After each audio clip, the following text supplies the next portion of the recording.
Daí ele aceitou assim prontamente, sabe? Uma graça, e a gente começou a selecionar o tema. Quando ele falou em ativação comportamental, eu fiquei super feliz, porque eu mesma não conheço direito ativação comportamental. Eu acho que na UEL é difícil da gente dar. Então, achei que ia ser uma oportunidade incrível para vocês, para a gente, né? Para mim também. E é difícil apresentar esse menino, gente, porque ele é tão novinho, ele já fez tanta coisa. Então, entre elas, né? Ele é especialista em psicologia clínica e análise do comportamento pelo ITCR em Campinas, lá com o pessoal do Hélio, né, Ezequias? Isso aí. Ele fez o treinamento intensivo em ativação comportamental lá em Curitiba, então olha que bacana, ele sabe muito mesmo. Treinamento intensivo em terapia comportamental dialética pelo Behavioral Tech, né, em Washington. Se fez lá, menino? Não, o Behavioral Tech é de Washington, mas Ah, tá, achei que você tinha feito lá. Foi aqui, igual a gente fez lá, né, Ezequias? foi em São Paulo, isso. Tá. E o Ezequias, gente, ele não só fez o treinamento, como ele é mentor, tá? Do curso, né, Ezequias? Então, quando eu, a Nione e a Kellen fizemos o Behavioral Tech, ele era um dos mentores. Eu não tive a sorte de ser mentor da sua equipe, né? Eu adoraria ter sido. Ai, a gente que, ó, olha, a melhor aula, porque é assim, gente, quem dá aula no treinamento é muito mais o Tony do Boze, né? E a Shireen. isso, a Shireen Rizvi, né? Que fala, eu não sei falar Isso. disso. Não, fica Meu tranquila. inglês é bom, né, Ezequias? O Ezequias me salvava para conversar com ele. Mas, assim, os mentores, eles davam algumas aulas, e as aulas do Ezequias, gente, eram sempre muito esperadas, Tô assim, porque ficando tímido. as melhores eram do Ezequias. E que mais? Ele também fez treinamento em terapia de exposição para ansiedade, que legal, isso eu não sabia. E ele é pós-graduando em neurociência. Você ainda está estudando, Ezequias? Em Tem que neurociência, continuar, né? você é. E neurociências é uma nova paixão. Tô amando e impressionado com o quanto são comportamentalistas. Eu também penso assim, que bom que eu. Muito, Muito bom, depois a gente tem muito a discutir sobre isso, então. muito. Só mais uma coisa que eu queria contar, e eu prometo que eu vou ficar quieta. Ele também, gente, ele é o fundador da Comports. Olha isso, ele que fundou, né? Já faz 10 anos, ele estava no quarto ano quando ele fundou. Então, meninas, vocês que são aí muito efetivas e tal, olha o que esse menino fez no quarto ano da faculdade, né? Eu estava no quarto semestre, era o segundo ano, no caso. Oi? Era o segundo ano, o quarto semestre da faculdade. Não. Então, bom, então agora é você que se apresenta, tá, Ezequias? Porque o teu currículo é muito grande, eu falei assim o que dava. Bom, pessoal, bom dia para todo mundo. É um prazer muito grande estar aqui com vocês, né? Eu fiquei feliz demais quando eu recebi o convite da Josi. E eu gosto muito de falar de ativação comportamental, primeiro porque tem uma história pessoal com a depressão. Né? O meu pai, ele teve depressão muito grave, né, ao longo de muitos anos da vida dele, e transtorno de pânico também. Eu também já tive em quadros depressivos muito graves, e isso acabou me chamando a atenção para tentar entender como que funciona a depressão e o que que funciona para a gente tratar a depressão. Eu gosto de falar do assunto porque naquela época em que tudo isso acontecia, quase não se via falar a respeito de tratamentos baseados em evidência em psicologia, quase não se via falar a respeito de como tratar a depressão. Era um medicamento aqui, outro ali, tudo certo. Não se falava muito da ideia de desenvolver habilidades para melhorar a vida de fato. E quando a gente fala de ativação comportamental, é essa a ideia central. Melhorar a vida daquela pessoa para que a vida dela se torne uma vida menos deprimente, uma vida que ela goste mais de viver. Tanto que vocês vão ver à medida que a gente for conversando, que a gente vai falar de três pilares centrais para que isso aconteça. O primeiro é a resolução de problemas, né, para que a pessoa consiga resolver, lidar com as contingências aversivas que estão favorecendo para que ela entre em depressão. A segunda é a ação alinhada com valores, para que ela consiga construir uma vida valorizada, para que ela consiga construir uma vida alinhada com aquilo que é importante para ela. E a terceira é a junção dessas duas coisas no famoso enriquecimento de agenda, que muita gente A maioria das pessoas, quando vê por fora ativação comportamental, imagina que ela é só o enriquecimento de agenda, né? Mas essa é só uma das partes dela, e que é uma parte que você usa mais para estruturar o restante do trabalho feito, para você direcionar o restante do trabalho feito, do que a parte principal dela, digamos assim. Então, eu queria começar. Pode passar para o primeiro slide já.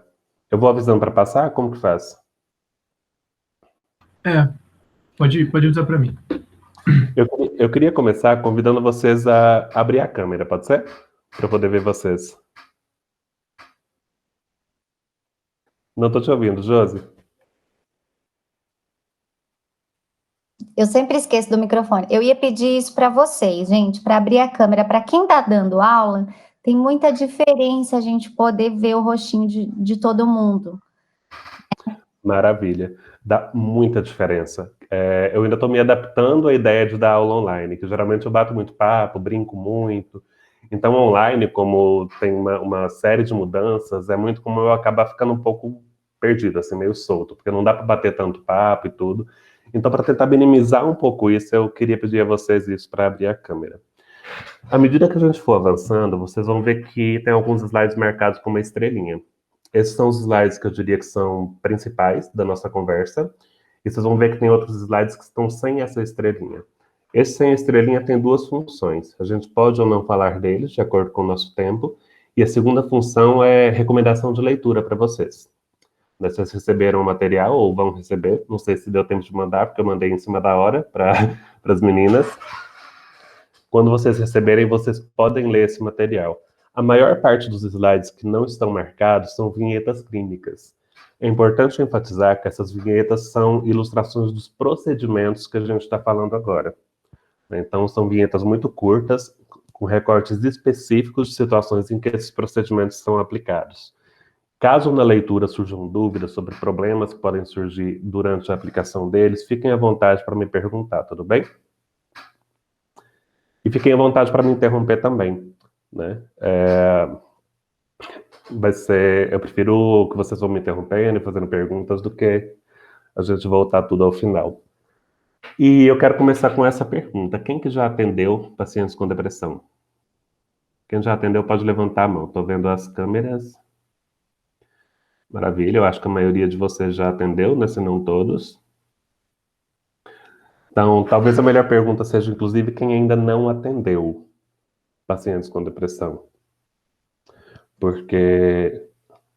Alguém ia falar? Meninas, falem ao invés de escrever, porque é ruim também a gente estar dando aula e ter que ler o chat, é confuso. Valeu, Josi. Porque a depressão, queira ou não, ela é um dos principais, um dos mais frequentes transtornos psiquiátricos que chega pra gente na clínica, junto com a ansiedade. Então, por ser um transtorno psiquiátrico tão comum, tão prevalente, eu acho que é central para qualquer pessoa conhecer, pelo menos, os fundamentos de como que eu vou tratar a depressão. Quando eu falo desses fundamentos, eu falo de tratamentos baseados em evidência, de fato. A gente procurar fazer aquilo que já foi estudado, que a gente sabe se funciona ou não, para quais populações funciona, quais são os possíveis efeitos colaterais desse tratamento psicológico e como utilizar esse tratamento também. Pode ir passando os slides. Pode passar. Bom, isso aqui é só para a gente ter uma ideia geral do quão prevalente a depressão é. Ela é responsável por cerca de 7,5% do total de anos vividos com incapacidade no mundo. Né? O que são anos vividos com incapacidade? A pessoa está sobrevivendo, mas ela não consegue fazer aquilo que é importante para ela, não consegue atingir as metas de vida dela, em muitos casos não consegue nem resolver problemas básicos do dia a dia. Né? Quando eu falo básicos, é preparar comida, limpar a casa, cuidar dos filhos e assim por diante. No Brasil, a gente tem cerca de 5,8% dos brasileiros sofrendo com depressão. É uma taxa bastante alta, né? Especialmente quando a gente olha para o número bruto. 11.548.577 pessoas. Detalhe, esse dado é de 2017. Eu não encontrei dados mais atuais. Eu encontrei em jornais e tudo, mas não tinha fonte, né? Então preferi pegar uma fonte que é realmente mais segura. Não encontrei dados mais atuais. E a gente está em um contexto atual da pandemia em que a gente tem um conjunto de condições que favorecem muito para o aumento da depressão. Eu não sei se vocês tiveram essa sensação, mas muitos de meus pacientes que não tinham sintomas depressivos começaram a apresentar sintomas depressivos. Irritabilidade, queda do humor, um humor mais depressivo, um aumento muito grande na sensação de tristeza, na sensação de vazio. Vocês estão tendo essa experiência também? Como que está chegando para vocês essa mudança na clínica? Comentem um pouquinho comigo. Meninas, falem no microfone. Oi, Ezequias, tudo bem? Oi, Eu que sou a Natália, que estava conversando com você. Oi, Natália. Bom, para mim isso tem se apresentado, sim, no contexto da clínica, Ezequias, inclusive com crianças, assim, né? Crianças que estão apresentando muito esse quadro depressivo e buscando acabando se engajando em comportamentos muito prejudiciais também em relação a isso, para lidar com essa situação toda, né? Para eles está muito difícil a questão da aula online, que acaba sendo uma responsabilidade, uma pressão muito grande, porque senão reprova de ano, não acompanha a turma, os amiguinhos, né? Se não fizer, e está sendo terrível, assim, para eles, né? Fora a ausência de muitos reforçadores, dos pais que têm que sair para trabalhar, às vezes eles têm que acompanhar os pais no trabalho e não poder fazer atividades que eles realizavam, principalmente quando é filho único, assim, eu percebo, aumentou, assim, esse mês de clientes que vieram para terapia, crianças, a maioria filho único também. Então, que ficam mais em isolamento ainda, né? Mais sozinhos e restritos. A Natália, obrigado, Natália, por compartilhar. Ela está descrevendo com a gente um dos contextos mais intensos, assim, um dos mais importantes para o desenvolvimento de depressão. Dois, na realidade. O contexto em que você tem uma contingência de extinção, que a pessoa perde o acesso a reforçadores, perde o acesso aos coleguinhas, perde o acesso ao contato pessoal. O contato pessoal social é naturalmente reforçador para o ser humano, né? Existem muitas pesquisas já demonstrando, inclusive, que o contato social, o vínculo social é tão importante para o humano quanto a água é para os peixes, por exemplo, né? E acabam expostos também a uma série de contingências aversivas, além da perda de reforçadores. Porque assistir aula online é muito mais cansativo. E se você pensa, por exemplo, em crianças que já têm algum nível de dificuldade com prestar atenção, com ficar quieto, o nível de aversividade disso aumenta muito. Se você pensa, por exemplo, em crianças que estão em uma casa com pouco silêncio, que é a maioria das casas reais, né? Uma casa que tem barulho, que tem demandas, que tem gente chamando, aumenta muito. Aí, se você adicionar isso, a pressão e a cobrança para tirar nota, você tem um contexto ainda mais aversivo. Então, extinção, o contexto de extinção, a gente pode pensar num contexto, numa contingência de distanciamento social também, né? A privação social é uma contingência que favorece a depressão, e a gente pode pensar também nesse contexto de incontrolabilidade a que elas são expostas, né? Repetidamente expostas a estressores moderados, né? Pai reclamando, o professor chamando atenção, nota ruim chegando e assim por internet caindo, não consigo entender o que o professor está falando. Quem mais está tendo essa experiência? Oi, Ezequias, bom dia. Oi, Vanessa. Tudo jóia? Joia. E você? Ezequias, tudo bem também. O meu público-alvo é adolescentes, né? E pais de adolescentes. Então, somado a tudo isso que a Natália pontuou, eu vejo muito também uma mistura assim de um sentimento de tristeza e tédio, sabe? Que esses adolescentes estão relatando, e essa questão da imprevisibilidade, né? Assim, Uhum. porque a gente vive um momento aversivo e a gente não sabe ao certo quando isso vai acabar. Então, antes falavam, né, 2 meses aí, mais ou menos, de isolamento, mas hoje a gente já não sabe. Então, você vê como afeta esse planejamento deles, né? Então, assim, em relação a vestibular, por exemplo, Então, eu tenho visto muito essa dificuldade de lidar com a imprevisibilidade ali também, nessa faixa etária e mais adolescente. Vanessa, esse é um exemplo muito bom, porque o contexto de imprevisibilidade favorece também a ansiedade, né? E a Sim. gente sabe que pessoas ansiosas tendem a ruminar mais, a pensar muito. E se eu estou ruminando mais, como que fica a minha capacidade de ser... Como fica a minha sensibilidade a reforçadores, as coisas que os outros estão conversando, as coisas prazerosas que tem. Eu estou ali ruminando, mas estou conversando com alguém que eu gosto. Eu não vou estar totalmente na conversa. Isso aumenta ainda mais a privação de reforçadores. Então, o exemplo que você citou é importante, porque ele fala ali da interação da ansiedade com a depressão. E a pessoa ansiosa, ela tende a começar a evitar também, né? Se eu tô pensando, eu tô muito preocupado com o vestibular, eu não vou conversar. Eu não vou perder tempo conversando. Muitos adolescentes podem entrar nisso. Então, estamos em uma situação complicada. No Brasil, a gente ainda não tem pesquisas, né? Essa era uma preocupação minha, tentei encontrar pesquisas brasileiras sobre Covid e depressão, e obviamente não existem, né? Não sei nem por que eu ainda fui tentar, a essa altura do campeonato. Mas eu encontrei duas pesquisas interessantes, feitas, obviamente, na China, que é onde tem mais tempo que a pandemia está acontecendo. Vocês passem, por favor, o slide. Pode passar o slide. A primeira, pode voltar uma. A primeira é uma meta-análise feita com 13 estudos transversais desenvolvidos com profissionais da saúde. A prevalência de ansiedade de 21%, a prevalência de depressão 22%. Se a gente, eu vou fazer um malabarismo, como é que fala? Estatístico aqui. Vamos pegar aquela prevalência de 5%, faz um malabarismo e pega esses 22% aqui. Né? Aquela estatística de 5% é mundial. Mas se a gente pega esse 22%, dá para ter uma ideia já do quanto cresceu a prevalência de depressão. Né? Guardados os devidos cuidados, porque, novamente, aquela estatística ela é mundial e essa aqui é da China, mas já dá para a gente ter uma ideia do quanto está crescendo a prevalência de depressão. E faz sentido. Se a gente pensa na incontrolabilidade, se a gente pensa na exposição a contingências aversivas, se a gente pensa na privação do acesso a reforçadores, se a gente pensa na exposição contínua a estressores moderados, notícia na internet, notícia nas redes sociais. Tem uma outra pesquisa que eu vi há um tempo atrás, só porque eu não encontrei ela agora novamente, que eles compararam os índices de depressão e ansiedade moderando pelo quanto as pessoas utilizam redes sociais. E o uso das redes sociais estava associado a maiores índices de ansiedade e de depressão.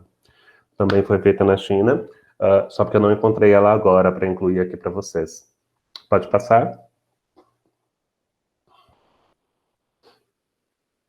Bom, aqui a gente tem uma pesquisa feita com pessoas em geral que não são profissionais da saúde, né, avaliando o impacto geral da pandemia e os índices de depressão. 53,8% sofreram impacto moderado ou severo. Eles utilizaram uma escala de impacto de evento, que é uma escala que geralmente é usada depois de catástrofes, de situações difíceis que as pessoas passam. Ela avalia ali um monte de coisa, né? Um monte de sinais psicológicos e físicos que você pode experimentar depois de eventos difíceis. Na população em geral, 16,5% relataram sintomas depressivos moderados a severos. Então, na população em geral, não em profissionais da saúde, também houve um aumento bastante significativo de sintomas depressivos. Né? Em profissionais da saúde que têm contato direto com a situação, naturalmente é maior a prevalência de depressão. Pode passar. No Brasil, a gente não tem dados, né? Dados brasileiros, mas a experiência clínica de quando a gente conversa com a maioria dos psicólogos, eu tive a sorte de dar 2 aulas sobre depressão especificamente depois que a pandemia começou.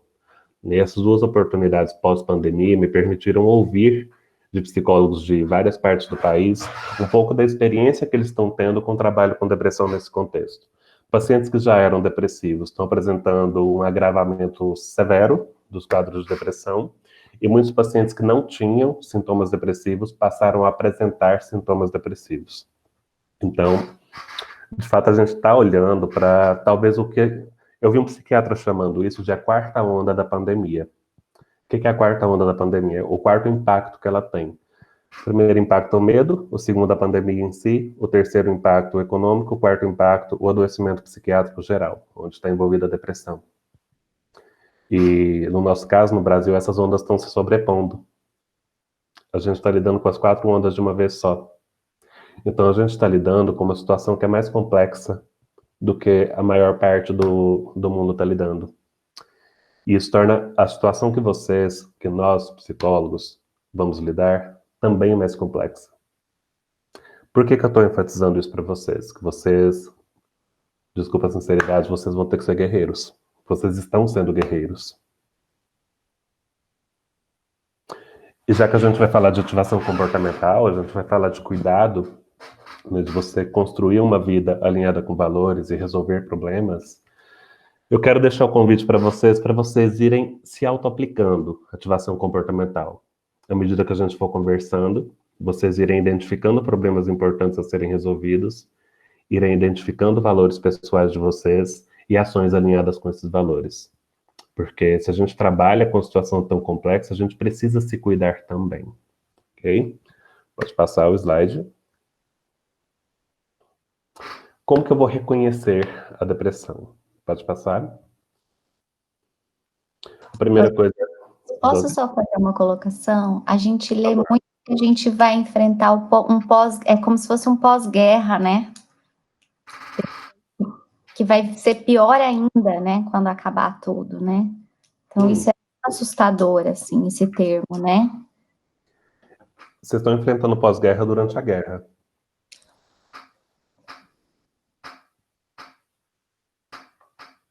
Então, realmente é assustador. Oi. Deixa Oi, Bruno. eu aqui também. Tudo bem, Ezequias? E você? Tô bem também. Eu acho que agora, né, essa fala que você trouxe, que nós estamos enfrentando pós-guerra, durante a guerra, enquanto terapeutas, vivenciando a clínica, com todas as marés que ela vem, né, uma das coisas que eu mais tenho percebido nessa função é que a gente está nesse olho do furacão, né? Então a gente está todo mundo ali à deriva e a gente tentando guiar os barcos com as diferenças de barquinho, navio, lancha, iate, com todos os níveis de diferenças sociais que a gente tem, no meio dessa maré, no meio desse tsunami acontecendo. E quando você fala, né, a gente precisa olhar pra gente, eu me percebi nesses... gente, o meu doguinho tá falando aqui também. Eu tô falando da experiência dela. Resolveu latir aqui agora. E ele não vai parar. O que eu pude perceber nessas últimas 2 semanas é que eu já me vi submerso. Então, foi 2 semanas assim que, na semana passada, para essa semana principalmente. Nossa, gente, ele vai. Só um minutinho, deixa eu pedir para alguém pegar ele aqui.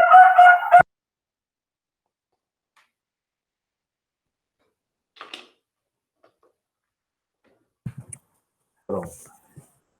Eu me vi para essa última semana, né, no começo de julho, entrando em julho, que se eu não me afastasse um pouquinho, se eu não tirasse um intervalo, eu não conseguiria voltar para a segunda semana, de tão submerso que eu estava. No começo do projeto, a gente falou muito sobre a fadiga empática. Nós correríamos muito risco de entrar nessa fadiga empática. E, de fato, eu me percebi nessa situação, né? Então, eu falei assim, deixa eu parar um pouco para eu me cuidar, senão eu vou entrar nesse maremoto junto, e aí as coisas não vão conseguir... eu não vou conseguir dar conta desse vendaval todo, né? Então, esse tem sido mesmo um dos fatores para a gente prestar atenção. É um fator extremamente importante da gente prestar atenção, porque quando a gente atende pacientes depressivos, o humor depressivo é um estado de humor, não é só uma emoção, né? Não é só tristeza. Por ser um estado de humor, isso tende a ser muito generalizado e, obviamente, esse humor deprimido ele vai aparecer dentro da sessão. A pessoa vai responder as perguntas com respostas curtas, a pessoa vai custar conseguir fazer as atividades que você vai propor, a pessoa vai custar conseguir te explicar o que está acontecendo, ela vai falar muito de uma desesperança, de uma falta de energia. e assim por diante. Isso tende a puxar você junto. Então, especialmente se você atende muitos pacientes depressivos, é importante você limitar a quantidade de pacientes depressivos que você atende, senão você não aguenta. A gente está falando de uma população muito complexa, depressão, especialmente quadros graves, e é importante você adotar atitudes de autocuidado ao longo da sua rotina. Eu gosto muito daquela habilidade ABC Saber, da DBT, como um conjunto de estratégias que te ajudam a reduzir a sua vulnerabilidade a deprimir também, a emoções intensas, desagradáveis. Você ia falar de novo, Bruno?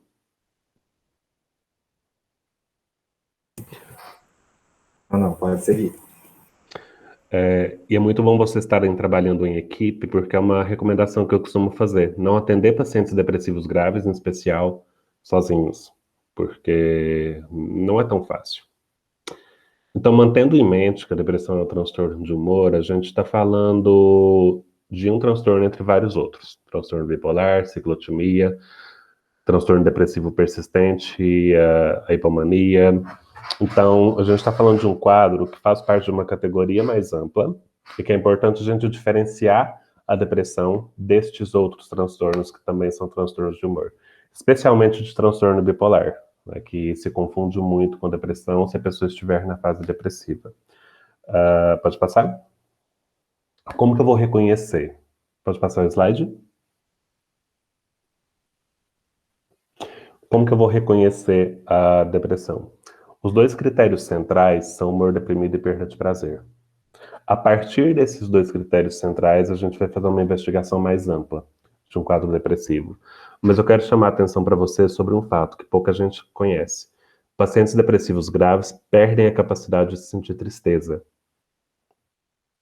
Vocês já viram alguém nessa situação? Sim, totalmente.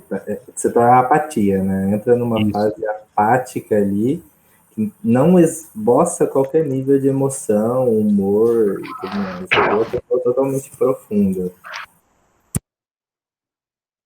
Estava tossindo aqui, eu fui bloquear o microfone para não estourar os tímpanos de vocês. Obrigado, Bruno, que é bem isso mesmo. Pacientes depressivos graves perdem a capacidade de experimentar emoções, inclusive tristeza. Então, se você pergunta para a pessoa se ela tem se sentido triste, ela não, tá normal, tá tudo certo. Se você tem ali uma pessoa que tem ainda como base um transtorno de personalidade do tipo hipercontrole, personalidade obsessivo-compulsiva, personalidade paranoide, personalidade esquizoide, você tem ainda mais chances de você ouvir essa pessoa que tá tudo certo, tá tudo normal. É de ela não expressar para você que ela não tá bem.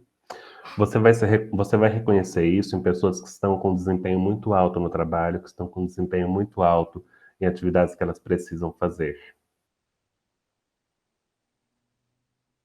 Então, se você olha para ela, não tá depressiva, tá rendendo pra caramba no trabalho.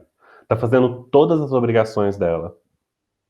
E se você pergunta para ela se ela tá bem, ela vai virar e falar, não, eu tô bem, eu tô conseguindo fazer minhas coisas. Então, você pergunta, e como que tá a sua capacidade de sentir prazer? Me conta de alguns exemplos de situações em que você se percebeu experimentando prazer. Aí você já começa a esmiuçar o diagnóstico, você já começa a esmiuçar o problema real dessa pessoa. Vocês conhecem essa palavra esmiuçar ou é uma palavra de Minas? Conhecem, né? De vez em quando eu solto umas palavras assim que são muito mineiras, né? Uai, tipo esturdia. Esturdia vocês não conhecem não, né? Que é isso? Esturdia é esses dias, é um jeito mineiro de falar esses dias. Esses dias para trás. Então, quando você... Oi, Niane. Então, o Tudo foco... bem? Joia. O foco aqui, o principal que eu quero chamar a atenção é para a capacidade de sentir prazer. Embora o humor deprimido também seja um critério central, ele pode não aparecer se você ver pessoas em depressão muito grave ou pessoas que têm um transtorno de personalidade de hipercontrole como base. Para quem tem interesse em ler mais sobre hipercontrole, eu recomendo o material de RODBT, Radically Open Dialectical Behavior Therapy, terapia comportamental dialética radicalmente aberta. Tem quase nada em português, mas tem um livro recém-publicado, que eu esqueci o nome, que o Wilson Mello organizou, que tem um capítulo sobre isso. A hora que eu lembrar o nome do livro, eu falo para vocês. Outros sintomas que vocês vão perceber é uma mudança significativa no peso no último mês, agitação ou retardo psicomotor, então pessoa muito agitada, ou um nível de retardamento, um nível de rebaixamento psicomotor muito alto, que é a pessoa que fala devagar, que parece que até para falar tá arrastando, que para se movimenta mais devagar, né? Sentimentos de inutilidade ou culpa. Então a pessoa vai se sentir inútil, ela vai se sentir culpada de coisas que ela não necessariamente tem culpa, né? Eu tenho um paciente com pensamento sobre morte ou suicídio, especialmente em casos mais graves. Atenção aqui, que nem sempre o pensamento sobre suicídio vai ser um pensamento explícito. A pessoa pode estar te dizendo que está no limite, pode estar te dizendo que quer dormir e nunca mais acordar, que quer sumir. Isso ainda não é um pensamento suicida de fato, né? Eu quero sumir, eu quero ir para a roça e nunca mais voltar, coisas desse sentido. Mas são, digamos, precursores. Se a situação continuar piorando, a pessoa pode vir a desenvolver pensamentos suicidas. Insônia ou hipersonia. Lembrando que a insônia não é só de demorar a dormir. Insônia está envolvido também a pessoa acordar muitas vezes à noite, acordar muito cedo, mais cedo do que o habitual, ter um sono de péssima qualidade, de qualidade ruim. Eu durmo a noite inteira. Nossa, onde eu sentar, eu durmo. Se eu sentar ali no sofá, eu durmo agora. Meu sono é uma maravilha. Por que você dorme tão fácil? Como que você acorda de manhã? Tá descansado, tá mais cansado? Então, isso é muito comum, inclusive, tá, gente? Você pergunta pra pessoa como que é o sono dela, nossa, é uma maravilha. Onde eu sentar, eu durmo. Mas ela não dorme. Pode ter um desvio de septo à noite, né? Desvio de septo é uma alteração na forma do nariz que prejudica a respiração à noite. Ela respira pela boca, se tem menos fase de sono REM, ela acaba não descansando.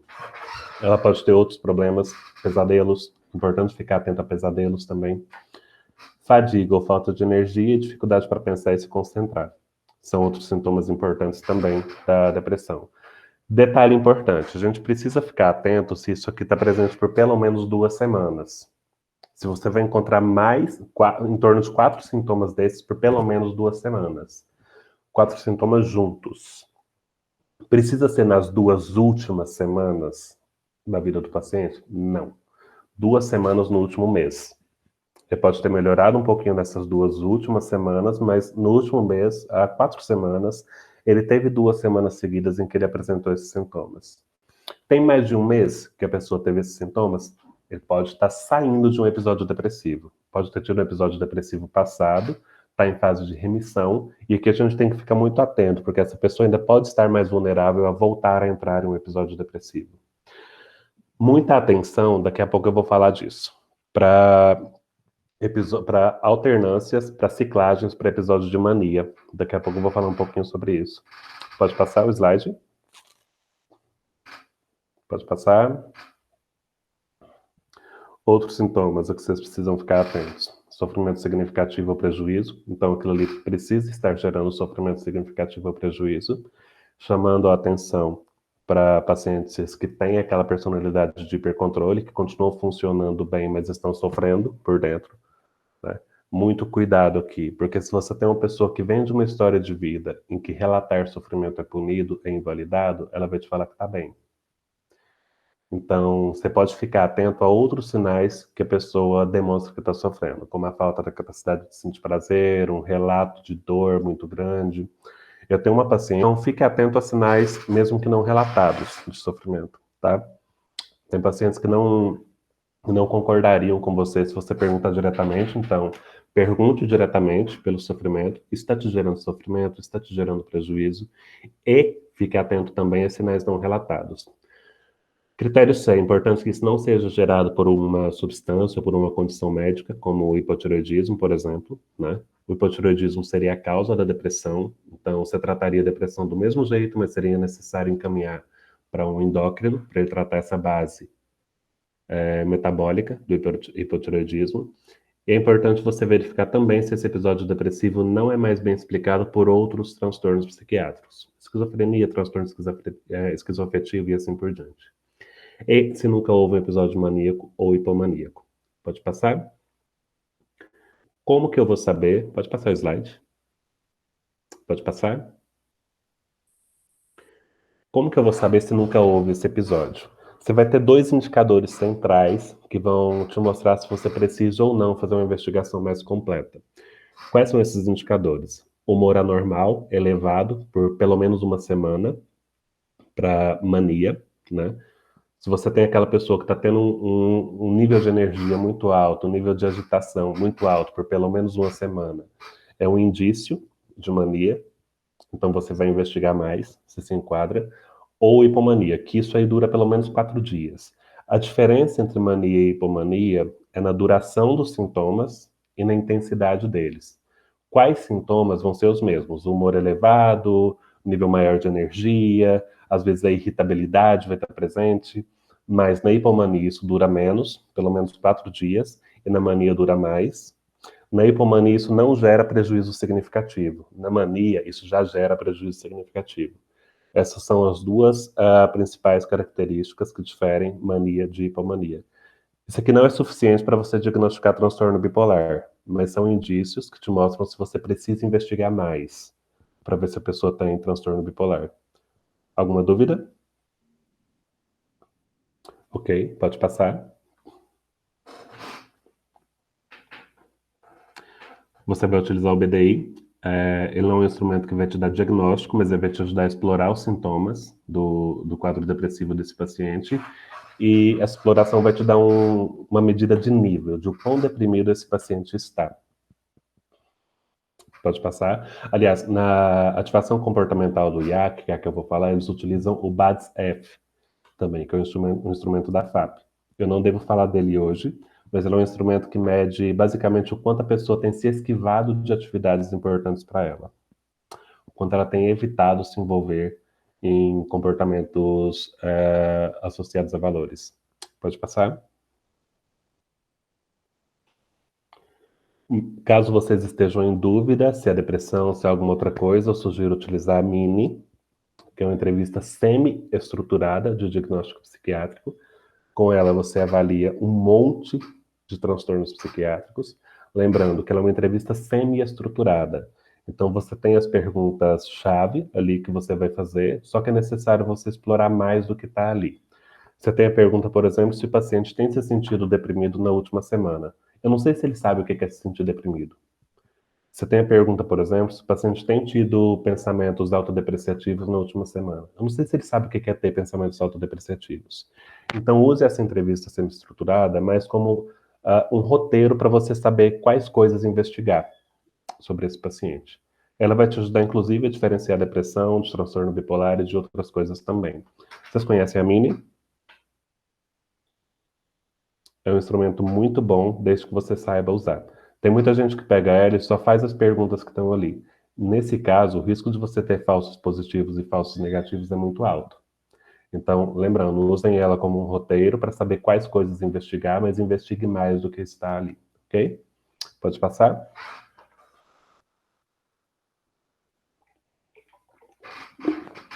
O BDI, você vai aplicar ou quinzenalmente ou mensalmente com o paciente, e é importante a gente fazer uma medida semanal de o quanto esse paciente tem melhorado também.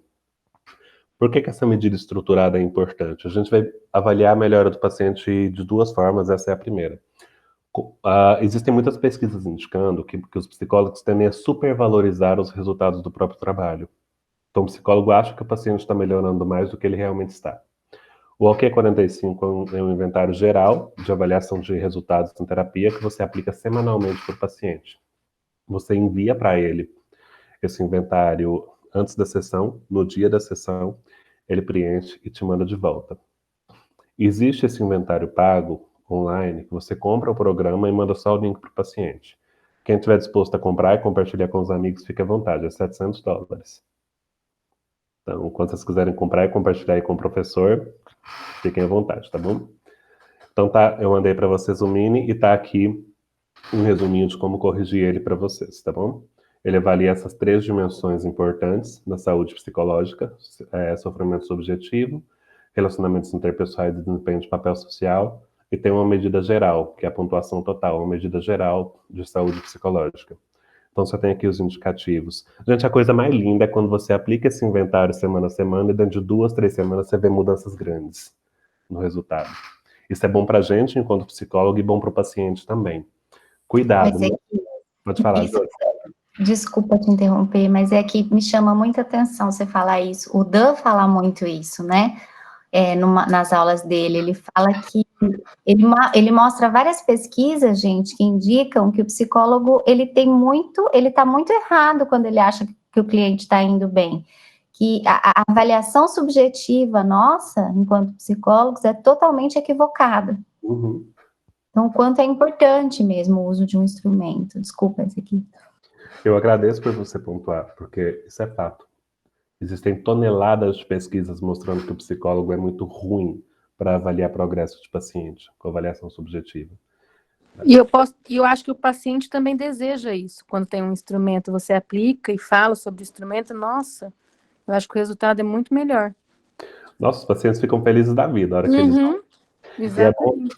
É bom que por ele avaliar dimensões específicas, isso vai te ajudar a ver áreas da vida do paciente que precisam ser mais trabalhadas, que precisam ser menos trabalhadas. E quando você vê ali um aumento na pontuação, por exemplo, você tem um alerta, opa, aconteceu alguma coisa que ele piorou essa semana. Que coisa foi essa? Será que é a terapia que está fazendo mal para esse paciente? Porque a terapia pode fazer mal? Será que aconteceu alguma coisa na vida dele que tornou a vida dele um pouco pior essa semana, que piorou? Se aconteceu, vamos olhar para isso. E assim por diante. Ao monitorar os resultados, você consegue corrigir o seu percurso, se for necessário. Isso aumenta muito a chance do seu tratamento ser realmente eficaz para esse paciente.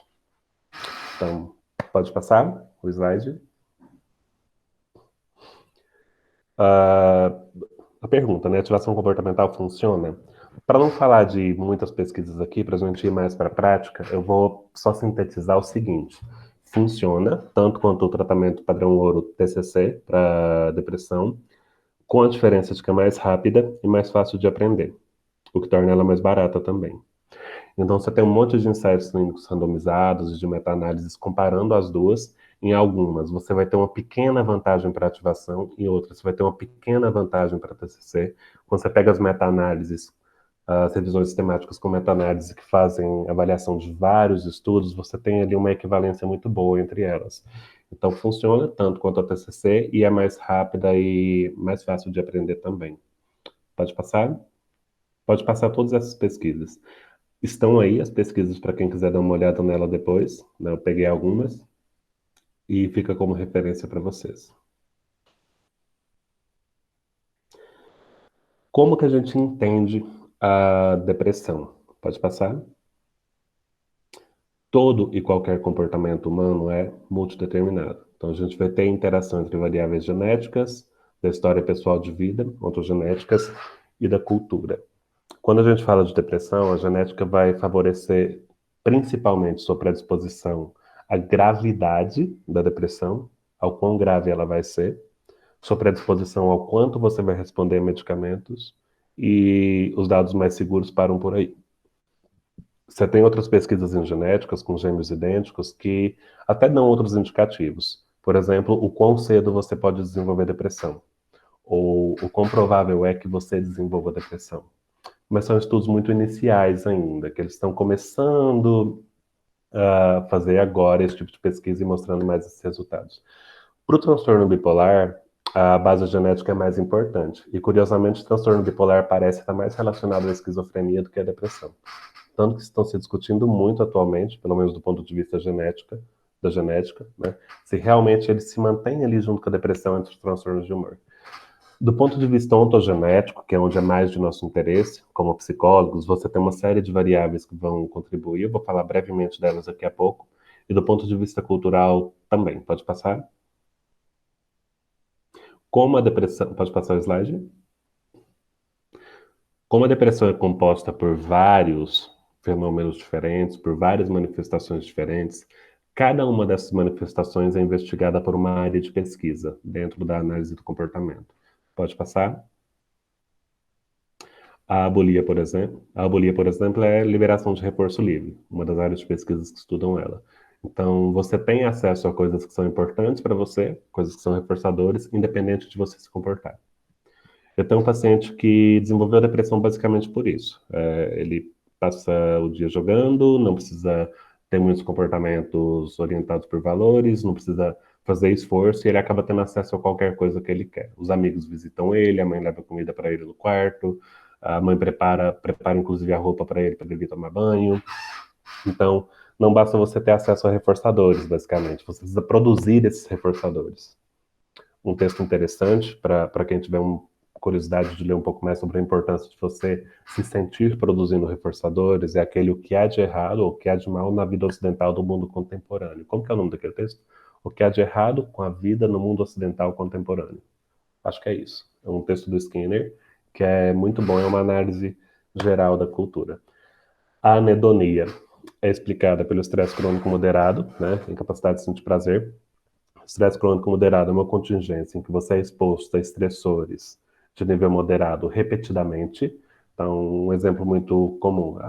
Eu tenho uma briga com a esposa em casa, eu chego no trabalho já um pouco estressado, meu chefe reclama comigo, eu vou mandar um e-mail, eu não encontro um documento que eu preciso achar, chega a hora do almoço, a comida tá um lixo, eu não consigo almoçar, a hora que eu volto para o trabalho à tarde eu tô com a cabeça doendo, chego em casa à noite eu não durmo, na manhã seguinte eu acordo atrasado, tenho que sair correndo para ir para o trabalho, o carro fura o pneu no caminho, o trânsito não me deixa chegar no horário, e assim vai se prolongando.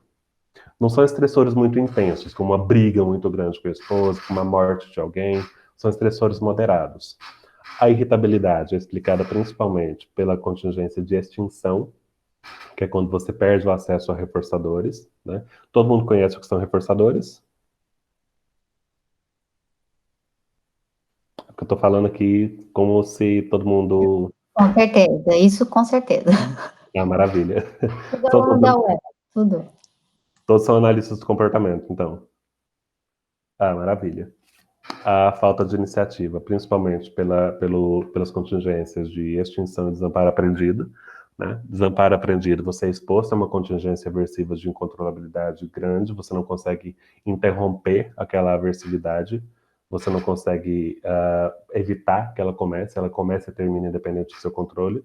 Né? Você tem exemplos muito claros disso em pessoas que vivem em situações de violência doméstica, por exemplo, pessoas que estão expostas a contextos de bullying, por exemplo, pessoas que estão expostas a... Eu tenho um familiar dentro de casa, em quarentena, que está com um quadro de Covid, ou enfim.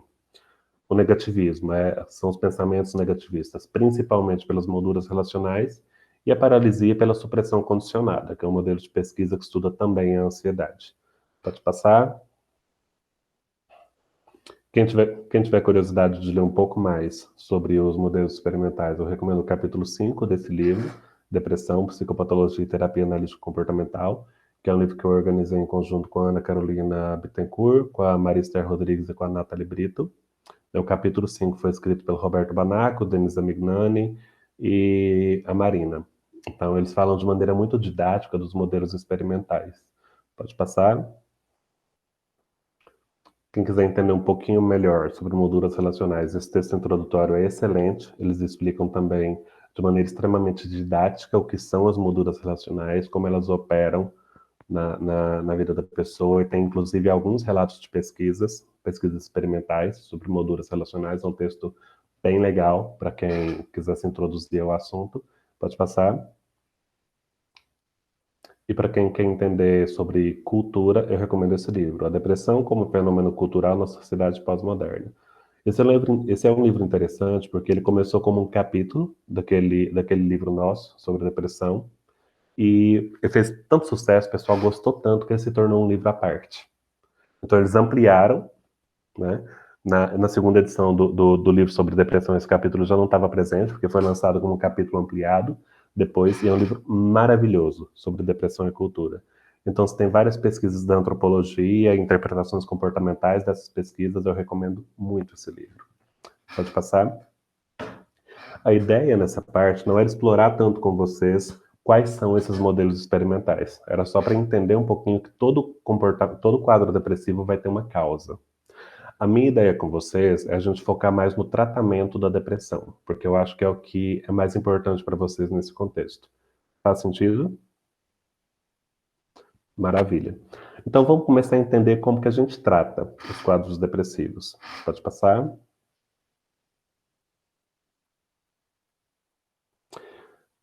Ativação comportamental é o quê?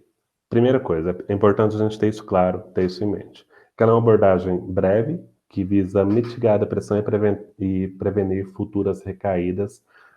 Ponto central, atuando diretamente na mudança do comportamento. Aqui a gente está falando especificamente do comportamento público, comportamento aberto. Atuando especificamente na mudança das ações que a pessoa tem em relação à disforia da depressão e em relação aos problemas que ela está enfrentando na vida dela.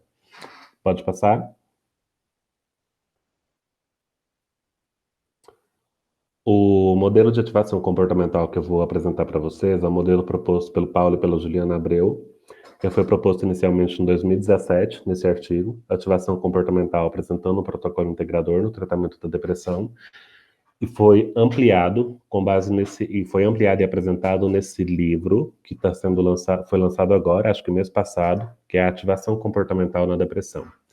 Eu estou apresentando para vocês uma visão geral desse tratamento, então ele é mais amplo. Por exemplo, eu não vou falar do protocolo da insônia, não vou falar do protocolo de manejo de comportamentos suicidas, vou falar bem brevemente do manejo de contingências específicas de punição que eles abordam. Mas qual que é a diferença da ativação comportamental proposta pelo Paulo e a Juliana Abreu, daquela proposta, por exemplo, pela Sônia Dimijan, pelo Martel? Algumas coisas, incorporação de estratégias da FAP, incorporação de estratégias da ACT, a incorporação do protocolo para manejo de insônia, a incorporação do protocolo de manejo de comportamento suicida e a descrição de contingências aversivas específicas que favorecem a manutenção da depressão. Eles trazem sugestões de intervenção específica para essas contingências específicas, por exemplo, violência doméstica. Vamos passar? Pode passar o slide. Como que essa ativação comportamental funciona? Não existe um número fixo de sessões. Eu sei que vocês vão trabalhar com até 4 sessões nas intervenções que vocês estão fazendo, então eu vou destacar para vocês algumas coisas que me parecem centrais. ênfase no me parecem, porque não existe pesquisa que demonstre que realmente são essas as coisas que são centrais. Me parecem centrais porque são as coisas que os pacientes mais têm aproveitado do tratamento e são habilidades que são úteis e são importantes para todas as outras intervenções que a gente vai fazer dentro da ativação comportamental. As escalas, de maneira geral, o BDI e a BADCEF, falei do BDI, são usadas para explorar repertório e medir de maneira contínua o resultado. O BDI é aplicado quinzenalmente e o OK é aplicado semanalmente. Lembrando, essa medida é essencial, no caso de vocês, para vocês verificarem, por exemplo, se esse paciente vai precisar ser encaminhado para um tratamento mais longo, de longo prazo, para vocês verificarem se essa intervenção com 4 sessões, o quanto ela está ajudando esse paciente, ou se vai ser necessário fazer outros encaminhamentos ou prolongar o trabalho com esse paciente. Faz sentido para vocês? Faz total, até porque a nossa equipe de apoio que vai estar aqui também, já fica esperta com isso aí, porque o Ezequiel já está sabendo que a gente está tentando entrar em 4 sessões, e que depois a gente teria que avaliar para encaminhar. Então, é isso que ele está falando, tá bom, pessoal? Então, vamos ficar atentos aí, o que nós vamos fazer quando a gente identificar tudo isso aí. Vocês estão usando o OK semanalmente, quinzenalmente? Como que está sendo? David está aqui? Não está. Quem que está aí da equipe, gente? Oi, eu sou da avaliação. A gente aplica, faz a sessão, aplica na sessão, né? E depois de 7 dias envia de novo e depois de 2 meses. Nesse caso, vocês consideram possível aplicar antes de cada sessão, nas 4 sessões? É antes, né, Raquel? Ela falou na sessão, mas antes. E será que isso que ele está falando, Raquel? Porque não é todo mundo que a gente faz 4 sessões, né? Geralmente é uma. Por isso Mas eu acho que o que ele está falando faz muito sentido. Então, se a gente for fazer as 4, que tem bastante caso em que a gente está fazendo 4, aplicar antes de cada, Ezequias? Antes de cada sessão. E com os pacientes que vocês fizerem 1 ou 2 sessões, parece que vocês estão mandando o inventário depois de um tempo, né? Para ver se ele está melhor. Isso mesmo. Maravilha. E se ele não estiver melhor, se não estiver melhorando, ele é chamado de volta? Como que funciona? A gente tabula os dados, aí a gente vê se não estiver melhorando, a gente encaminha para supervisão com a Josi e com a Cris. Maravilha. Daí elas conversam e decidem. A gente pede que o próprio terapeuta chame de volta, Ezequias. Aconteceu 3 ou 4 casos já. Perfeito, maravilha. Pode passar o slide. Raquel, vai anotando aí, tá bom, Raquel? Detalhe, o OK45 ele não é um inventário que está incluso dentro da ativação comportamental do IAC, mas eu utilizo ele rotineiramente na clínica e ajuda muito a monitorar resultados. É um dos inventários mais usados para monitorar resultados.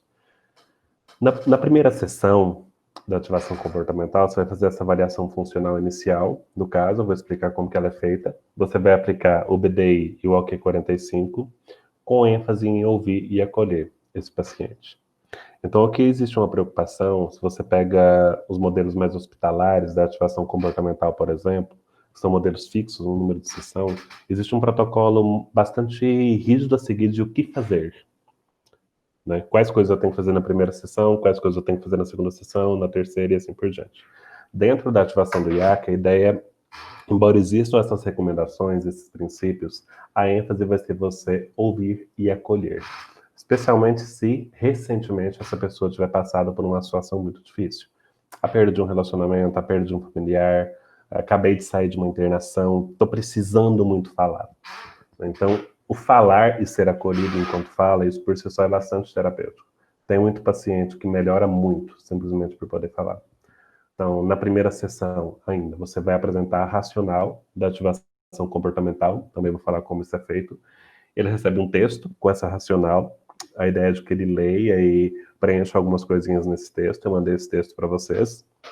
E ele recebe uma cópia do diário de prazer e domínio também. E nós vamos falar sobre como esse diário é utilizado. Pode passar o slide.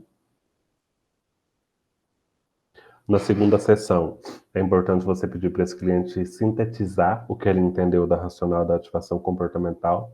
Por que isso é importante? Ele entender a racional do tratamento, que é como o tratamento funciona, por que é importante ele fazer as coisas que ele vai fazer, por que a depressão dele é mantida e o que vai fazer ele melhorar, é um componente crítico para a melhora. Existem pesquisas relacionando isso com o quanto de melhora o paciente vai ter.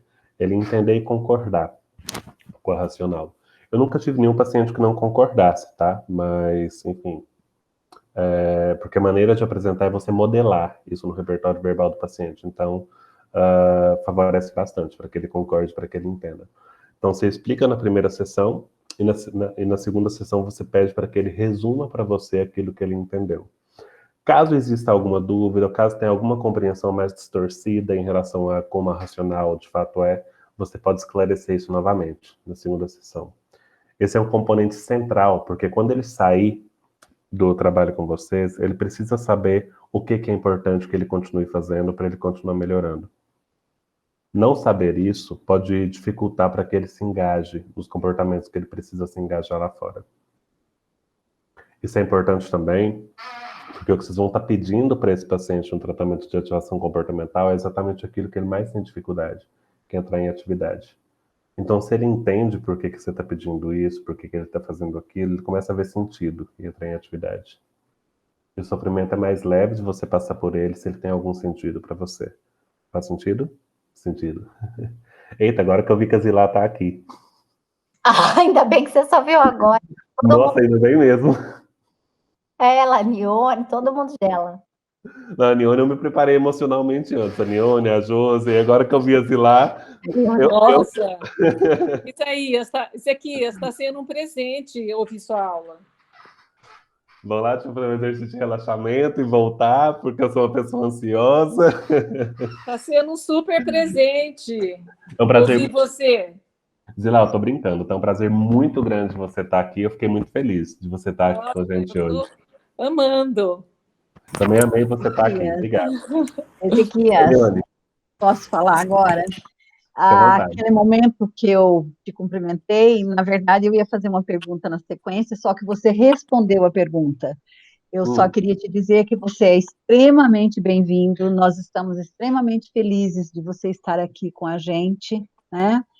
E já estou adorando o que você está falando, e tomara que a gente ainda tenha outros encontros, tá?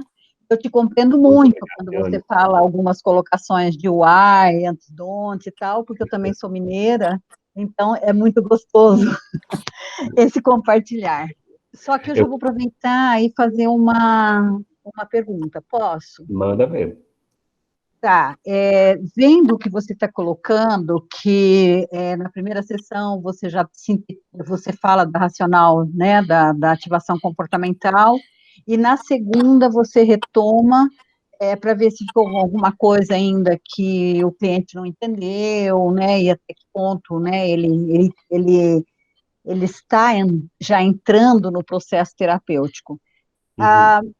Se nós formos fazer uma comparação, seria a mesma coisa das sessões de comprometimento da DBT, aonde eu preciso levar o meu cliente a se comprometer com o trabalho clínico, com o tratamento dele. Seria exatamente isso. Exatamente. Ok. Quando você explica tudo e coloca tudo para eles, né, e você já percebe algum nível de resistência, você entra com a validação, tal, ou deixa para a próxima sessão, esperar que ele experiencie um pouco, ou não sou capaz de fazer isso. Não, eu não tenho vontade de fazer isso. Não, eu não quero. Então, quando você começa a observar esse nível de resistência, né, ou essa, vamos dizer assim, essa esquiva, né, você aguarda um pouco, faz a validação, volta ou aguarda para a próxima sessão? Eu vou te mostrar o jeito que eu apresento a racional da BA, porque legal. Porque a apresentação dela parte do próprio paciente me contar um exemplo da vida dele, e a partir desse exemplo eu vou explicando aos poucos a racional. Então, como a apresentação parte de um exemplo que ele próprio já trouxe, é algo no sentido, é isso que você está fazendo. Você descobriu qual é o fato central para melhorar a depressão. E a partir disso a gente vai entrando. Porque se eu explicar de maneira didática antes, a chance do paciente de fato dizer eu não consigo, eu não quero, eu não vou, é extremamente alta, porque ele vem de uma história de muitas tentativas frustradas. Né? Especialmente se você pega um paciente que já passou por outros tratamentos que não foram efetivos. Isso não é incomum, né? Não sei se aí também isso é tão comum. Mas essa pergunta é importante para enfatizar isso. A apresentação da racional, ela sempre vai ser feita de maneira dialógica, dialética, conversando com o paciente. Não vai ser uma aula para o paciente. Faz sentido? Faz, muito, muito, muito, muito. Pois é, Obrigada. Eu quero apontar uma coisa que eu tenho muita gente aqui, né? Inclusive alguns colegas, que não gostam muito das terapias contextuais, né? E aí eu acho que as terapias contextuais, elas têm uma capacidade de fazer exatamente isso que você está apresentando da racional, né? Então, por exemplo, eu conheço mais a ACT nesse ponto. A ACT, ela é uma exposição, na verdade, é uma terapia de exposição. Só que o que o Reis propõe antes da exposição faz muito sentido, exatamente nesse ponto, né? Você vai levar o paciente a entender por que ele vai ter que fazer aquilo, né? Acho que isso é muito importante nas contextuais, né? Essa consideração aí. A apresentação da racional, ela está presente em todas as terapias baseadas em evidências, e em todos os casos ela está correlacionada ao resultado positivo do tratamento. O relato que eu ouço dos pacientes é que, nossa, eu entendi o que está acontecendo comigo, agora eu sei o que eu tenho que fazer. E o bom disso é que, gente, é surpreendente. Pacientes que estão em quadros mais leves, até moderados de depressão, a partir do momento em que eles entendem essa racional, eles próprios começam a ter insight, a fazer coisas. Quadros mais graves é mais complexo, naturalmente. Né? Os pacientes mais leves, até ali moderados, eles próprios já percebem, por exemplo, a importância de ter ações voltadas para valores e começam a resgatar coisas que são importantes para eles, da vida deles, que eles faziam antes. E isso, por si só, já vai promovendo muitas melhoras. Então, entender a racional, você está basicamente ajudando esse paciente a construir uma regra, um comportamento controlado por regras, que é efetiva em evocar comportamentos importantes para ele, que modifica o controle de estímulos. né, da interação desse paciente com outras pessoas. Modifica de que maneira? Eu estou vendo que eu tenho aqui a oportunidade de ligar para alguém que eu gosto. Eu estou pensando num exemplo específico de um paciente. Eu estou sem nada para fazer, estou entediado, sei que fulano de tal está em casa também, sem o que fazer. No lugar de ficar com tédio, eu vou ligar para ele e bater papo. Foi o que esse paciente fez e lá no Diário de Domínio e Prazer. Como que foi a experiência de ter ligado para ele? Olha, eu liguei porque eu sabia que era importante, eu não estava realmente afim, não. Mas depois que eu liguei, foi tão gostoso, foi tão prazeroso. O que você aprende sobre fazer coisas importantes para você, mesmo quando você não está afim de fazer? Eu aprendo que é isso que eu tenho que fazer. E aqui eu já começo a construir a racional do tratamento com o paciente. Mas daqui a pouco eu vou dar mais exemplos disso. Então, Ezequias, Oi. só lembrei de uma coisa que aconteceu com uma clientinha essa semana, dessas. Reforçar esse comportamento dela de fazer coisas que ajudam ela a se sentir melhor, ao mesmo tempo que você vai estar reforçando, você vai estar ajudando o paciente a construir regras que sejam úteis para ele continuar tendo comportamentos que são compatíveis com a melhora. Mas daqui a pouco a gente chega lá. Passa, por favor, o slide. Pode passar. Quando a gente está atendendo um paciente depressivo, a primeira coisa que a gente tem que ter em mente é que alguns comportamentos desse paciente, os comportamentos que contribuem para que ele fique saudável, às vezes inclusive em termos de saúde física, diminuíram de frequência. Quanto mais grave a depressão, maior a amostra de comportamentos saudáveis, digamos assim, diminuiu. Tipo, quanto mais grave, menos comportamentos saudáveis esse paciente está tendo. Essa é uma ideia central de como a gente entende o que mantém a depressão. Ali atrás a gente passou voando, né, em avião a jato, por modelos explicativos da depressão, modelos experimentais, molduras relacionais. Quando a gente fala de causas da depressão, a gente olha para lá. E eu deixei uma sugestão de leitura para vocês. Eu recomendo fortemente a leitura sobre os modelos experimentais, em especial, e também das molduras relacionais. A Josi, terapeuta arte, ela conseguiria falar de molduras relacionais assim com muita fluidez para vocês. Agora, quando a gente fala de manutenção da depressão ou de piora do quadro depressivo, a gente já vai olhar bastante para cá, para comportamentos importantes desse paciente que diminuíram de frequência, comportamentos que eram mantidos por reforçadores positivos generalizados, em especial, que diminuíram de frequência. O efeito disso é que ele ou prolonga ou piora a depressão dele. Isso aqui é central, gente. Alguma dúvida nesse ponto? O primeiro marcador da depressão é a redução de comportamentos saudáveis, a redução de frequência de comportamentos saudáveis. Alguns documentos reforçados positivamente, comportamentos saudáveis, você tem um aumento de comportamentos de evitação. Você tem um aumento de comportamentos reforçados negativamente. A pessoa começa a evitar entrar em contato com contingências aversivas, com as quais seria importante ele entrar em contato. Atenção aqui, gente, eu não estou falando de uma evitação generalizada. Comportamentos de evitação, de esquiva e fuga são muito importantes. Porém, quando você começa a evitar contingências onde ou você teria contato com reforçadores importantes, ou você teria oportunidade para ter acesso a reforçadores importantes, você tem uma esquiva problemática, que é a esquiva passiva, que a gente fala em ativação comportamental. Pensa em uma balança, uma redução de comportamentos reforçados positivamente e um aumento de comportamentos reforçados negativamente. Vocês viram que eu diminui a velocidade da fala? Porque a gente está na parte central da nossa aula. Sendo essa a parte central, é a que eu gostaria que vocês prestassem mais atenção de tudo que a gente está falando, tá? Então, tem um exemplo interessante aí, me acorde em 30 anos. Pode passar. Esquivas passivas, esses comportamentos de evitação que o paciente tem, são incompatíveis com a emissão de comportamentos reforçados positivamente. Então, se eu estou evitando ir no trabalho, eu deixo de ter acesso aos reforçadores que eu teria acesso ali. Se eu estou evitando de interagir com, sei lá, com a minha família, né, eu estou deixando de ter acesso aos reforçadores que eu teria acesso ali. Se eu estou deixando de tirar foto, eu gosto muito de tirar foto, né, porque meu nível de energia está muito baixo, eu não vou lá e tiro foto. Eu paro de tirar foto. Eu estou deixando de ter acesso aos reforçadores que eu teria acesso ali. E aqui é muito pessoal, tá? Cada paciente, e aqui a gente já tem, lembra que eu falei lá atrás que na primeira sessão você faz a avaliação funcional? Aqui a gente já está começando a falar dessa avaliação funcional. Você identificar os comportamentos que diminuíram de frequência, identificar os comportamentos de evitação que aumentaram de frequência. Registra. É essencial vocês manterem registro disso. A gente falou do OK45 e do BDI como medida de resultado. A gente ter o registro dos comportamentos que diminuíram de frequência é outra medida de resultado. Porque eu vou ver se esse paciente está tendo mais comportamentos orientados por valores. Está aumentando a frequência de comportamentos orientados por valores? Ele está melhorando. Eu tenho registro dos comportamentos de esquiva que aumentaram de frequência. Está diminuindo a esquiva? Ele está melhorando.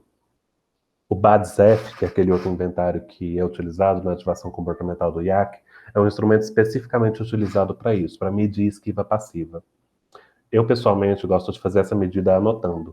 Então, por isso que eu não utilizo ele. Eu anoto contextos e classes comportamentais em que a esquiva passiva está acontecendo. Então, esses comportamentos de evitação são incompatíveis com o acesso a reforçadores importantes para a pessoa. Pode passar? Gente, como a gente está falando de um paciente que está sofrendo, que está exposto a contingências bastante aversivas em muitos casos, a validação é central. Então, o terapeuta que está utilizando ativação comportamental e não é validante, ele está piorando o quadro do paciente. Deixa eu dar um exemplo de um caso não validante. Alguém está para fazer um roleplay rapidinho comigo?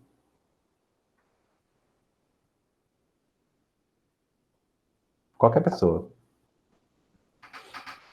Quer que eu faça? Por favor, Josi, eu vou ser bem invalidante com você, e esse exemplo que eu estou trazendo é um exemplo real, que eu já ouvi de um supervisionando. Me conta de uma situação em que você começou a evitar. Enfim, você pode criar o personagem, de uma situação de evitação de contingências aversivas, mas que era importante. Você se expor a elas. Vou falar em real, tá bom? Manda ver. Então, Ezequias, eu tô aqui na casa dos meus pais, porque realmente essa semana estava muito difícil. Eu vim para cá porque o meu relacionamento estava bem aversivo, eu tenho me sentido muito cansada, meu marido parece que não entende o meu trabalho. Mas você deixou seu marido sozinho em casa? Eu deixei. E como você se sente por ter deixado ele sozinho? Olha, eu me sinto culpada. Mas É muito importante você prestar atenção nessa culpa, porque é seu dever de mulher estar com seu marido. Pausa. Gente, é desconfortável até fazer o roleplay com isso, sabia? Meu Deus. É mesmo, hein? É desconfortável até o roleplay. Então, aqui, boa parte das situações que o terapeuta não consegue ser validante vai ter a ver com valores desse terapeuta. Nesse roleplay, eu simulei uma pessoa que tem valores muito rígidos sobre qual é o papel da mulher na família. Se eu não estou consciente desses valores, e se eu não consigo manejá-los na interação clínica, digamos assim, eu vou ser invalidante. Então, eu chamo a atenção para a importância da supervisão, se você trabalha com pacientes de maneira geral, em especial com pacientes depressivos, e da terapia pessoal. São dois mecanismos em que você vai ter um contexto que favorece para você aumentar a sua consciência de seus valores, aumentar a sua consciência de seus vieses e conseguir entrar em contato com o sofrimento real daquele paciente. Então, ênfase na supervisão e na terapia pessoal. Nesse processo em que você está fazendo, obrigado, Josi, que você está fazendo a avaliação funcional do paciente, é importante que você vá na direção contrária disso que eu mostrei. É importante que você vá na direção de comunicar para esse paciente que o sofrimento que ele está experimentando é perfeitamente compreensível e esperado naquela situação. Às vezes eu até brinco com pacientes que eu tenho um pouco mais de liberdade, eu até brinco do tipo, cara, se você, o paciente fala, mas eu não devia ficar triste por isso, né? Cara, se você não tivesse ficado triste, aí sim eu iria me preocupar. A única maneira de não estar triste com isso é você ter algum problema muito grave, porque a tristeza, nesse caso, é muito normal. É sinal de que suas emoções estão funcionando bem. Então, comunicar para o paciente que a tristeza, a raiva, o estresse que ele está experimentando anormal, tende a reduzir a tensão dele, a tentativa dele de evitar o contato com contingências aversivas. Por quê? Nossa, eu posso sentir tristeza. A tristeza é uma experiência normal aqui, então não é sinal de que eu sou fraco, não é sinal de que eu sou depressivo.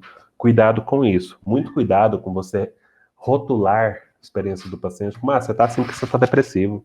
Isso pode ser extremamente invalidante também, porque você patologiza a experiência do paciente. A ideia é você relacionar a emoção que ele está experimentando à contingência que ele está exposto. E não relacionar a emoção que ele está experimentando à patologia. Em muitos casos, não em todos, tem pesquisas mostrando isso, que um dos comportamentos de psicólogos que levam à piora do quadro clínico do paciente é patologizar emoções do paciente. Você está assim porque você é borderline, você está assim porque você é depressivo. Isso piora muito se for repetitivo, se for constante, se for crônico na relação com o paciente. Então, validação é a palavra-chave desse slide. Pode passar? Nossa, eu achei lindo como que você relacionou a importância de nós, terapeutas, estarmos conscientes dos nossos valores para não corrermos o risco de sermos invalidantes. Eu achei perfeito, assim, perfeito. Eu acho isso vital. O exemplo que eu trouxe é um evento bastante extremo. O exemplo, né? Um exemplo bastante extremo de invalidação. Mas especialmente quando a gente atende pessoas que fazem parte de minorias, que são de outro gênero, que fazem parte, que estão expostas a contingências culturais aversivas, é muito fácil a gente deixar passar invalidações e microviolências que a gente não percebe na relação terapêutica. Essas microviolências, elas são muito relatadas por pacientes negros e pacientes LGBT, que o terapeuta nem percebe. Esse exemplo que eu dei é um exemplo muito explícito, porque é uma coisa que todo mundo sabe que é errado, todo mundo sabe que é absurdo você virar para a mulher e falar assim, nossa, mas você tinha que estar lá com seu marido. Agora, quando são valores que você está realmente fundido a eles, a tendência a não perceber é muito alta. Quando são crenças que você realmente está muito fundido a elas, você não percebe. Então, por isso que a supervisão e a terapia são importantes. Pode passar? Pode pular esse exemplo? Quando a gente está fazendo essa avaliação, vai ser importante você coletar o máximo de informações possíveis sobre os prejuízos que a evitação está produzindo na vida daquele paciente. Quanto mais informações sobre isso você coletar, melhor, até para que o paciente fique consciente do processo. Pode passar? Pode passar? Depois leia esse exemplo. E o nosso foco, quando a gente fala de ativação comportamental, e aqui novamente a gente tem uma coisa que é nuclear do tratamento, é que a gente vai desenvolver nesse paciente as habilidades que ele precisa para enfrentar as situações aversivas a que ele está exposto. Então, lá no começo eu brinquei com vocês que muita gente acha que a ativação comportamental é enriquecimento de agenda. Isso é só um mito. Né? Isso é um equívoco tão comum quanto dizer, por exemplo, que analistas do comportamento não se importam com cognição e com emoções. É um equívoco tão grande quanto esse.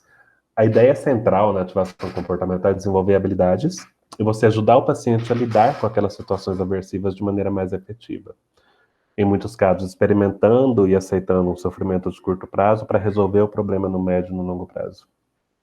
Então, se isso aqui ficar claro, se ficar clara a ideia de que o papel de vocês nos 4 atendimentos é ajudar esse paciente a lidar de maneira mais efetiva com as principais situações aversivas que ele está enfrentando, a gente teve sucesso na nossa aula de hoje. Mas e os valores? São extremamente importantes também. Só porque o paciente só vai conseguir se orientar para valores quando ele estiver resolvendo contingências que levam à esquiva. Então isso aqui vem inclusive antes, tá? Vamos lá, pode passar? Componente central, tem até uma setinha aí para lembrar vocês. Essa imagem aí é bastante elucidativa, ó. Como que eu identifico quais são os problemas centrais desse paciente? Isso é importante porque muitos pacientes depressivos vão trazer para vocês uma quantidade de relatos de problemas muito grande. Até porque, em grande medida, são problemas concretos que ele está enfrentando, mas pode ser também ruminação. Então, uma pergunta que pode ajudar você a organizar isso e a identificar as contingências aversivas é aquela pergunta da varinha mágica. Vocês conhecem ela? Todo mundo conhece? Vamos fingir que não, vocês não conhecem. Vou convidar a Zilá para ser voluntária, né? Bom que eu que escolho os voluntários. Vamos lá. Imagina assim que a Zilá é a paciente. Eu viro para ela, Zilá, você me contou de muitas situações que você está passando, que são extremamente doloridas. E só de pensar em você passando por tudo isso, eu já fico assim, preocupado. Mas para que a gente consiga organizar as informações, eu queria te fazer uma pergunta bem específica, pode ser? Pode. Essa pergunta, Zila, ela vai me ajudar a ter uma ideia de todas essas coisas que você está enfrentando, quais que são as principais que estão contribuindo para você estar nesse quadro depressivo. Talvez seja difícil responder, mas vamos lá. Se eu tivesse aqui uma varinha mágica comigo, que pudesse mudar absolutamente qualquer coisa na sua vida, qualquer coisa, em questão de segundos, e eu fosse usar ela agora com você, o que essa varinha mágica mudaria para que você não estivesse mais depressiva? São tantas coisas que eu nem saberia escolher uma, mas eu acho que o que mudaria a minha vida era eu ter relacionamentos mais íntimos com as pessoas nessa época, porque eu estou achando que meus relacionamentos estão muito superficiais e eu estou sentindo muita falta disso. Esse seria a principal, talvez. Perfeito. Muito obrigado, Zilá. Vamos fazer de conta que ela ficou só na primeira parte. São tantas coisas que eu nem saberia escolher uma. Quando ela foi para a segunda parte, ela ajudou, né? São tantas coisas que eu nem saberia escolher uma. A primeira que na cabeça. O cliente vai falar assim, né? Com essa Oi? clareza. Até parece que o cliente vai falar igual a Zilá falou, né? Não, tem muitos que falam. Mas eu falei o que era verdade. Não, mas tem muito... Zilá é minha vizinha, gente. Zilá, eu falei o que eu tô sentindo. Mas eu tô aí, tá bom? Gente, mas é óbvio que a Zilá falou que estava sentindo, ela estava emocionada. Zilá, isso só aumenta a gratidão por você ter participado. Linda! Mas, gente, muitos pacientes têm uma ideia de quais são as coisas que mais estão gerando sofrimento para eles. Então, muitos deles vão responder. Mas vamos imaginar que ela ficou só na primeira parte. São tantas coisas que eu não saberia por onde começar. Você interrompe. A primeira que te vem na cabeça. Você está perguntando, não, né? Não, só dando um exemplo. Ah, tá. A primeira que te vem na cabeça. Fala rápido. A primeira que te vem na cabeça. Isso ajuda o paciente a dar um susto e ele traz para você. Então, quando a gente está falando de desenvolver a habilidade de enfrentamento, a gente vai focar nessas coisas que mais estão sendo difíceis para esse paciente enfrentar. Na ativação comportamental do IAC, o Paulo e a Juliana trazem uma descrição de algumas contingências específicas em que é muito comum, estatisticamente comum, isso acontecer. E eles propõem sugestões específicas de intervenção para essas contingências.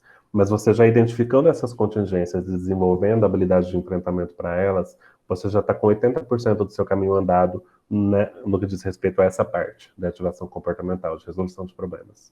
Vamos seguir? Pode passar?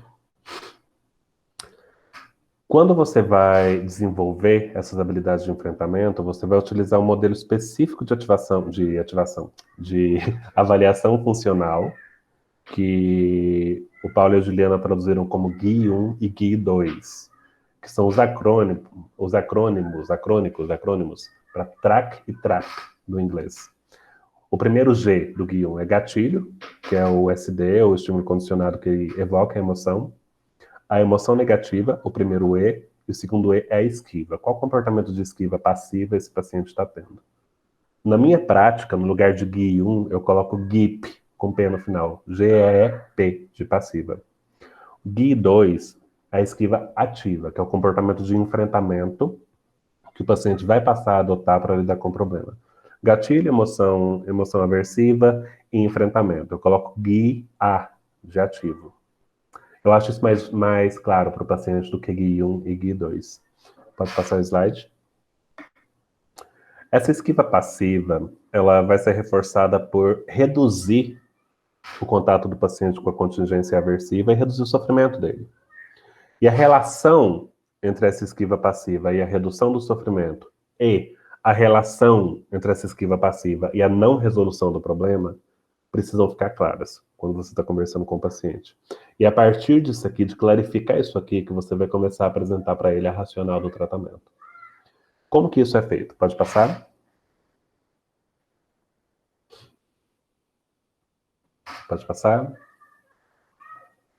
Quando você executa essa análise funcional com o paciente, você vai fazer isso no papel para que o paciente veja, junto com ele. Você está ajudando ele a desenvolver consciência de por que aquele comportamento é compreensível. Né? Então você vai dizer, então se eu estou entendendo bem, você fica dentro do quarto e isso acaba te ajudando a sofrer menos com a situação da casa.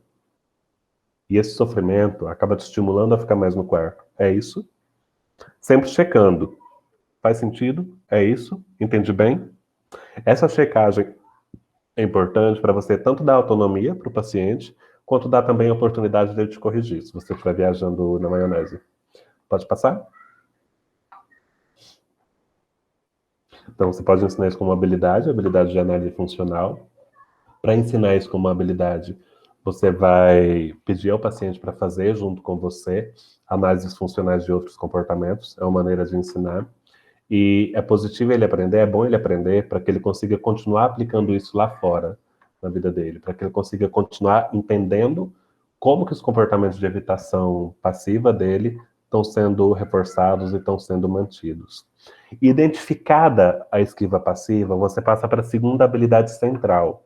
Novamente, a gente tem um componente central do tratamento que é vital que vocês aprendam, que vocês estudem, que vocês memorizem isso assim, pratiquem isso à torta e direito. Praticar na vida pessoal, praticar com os problemas que o cachorrinho está enfrentando. Isso que eu vou falar agora é vital, tá?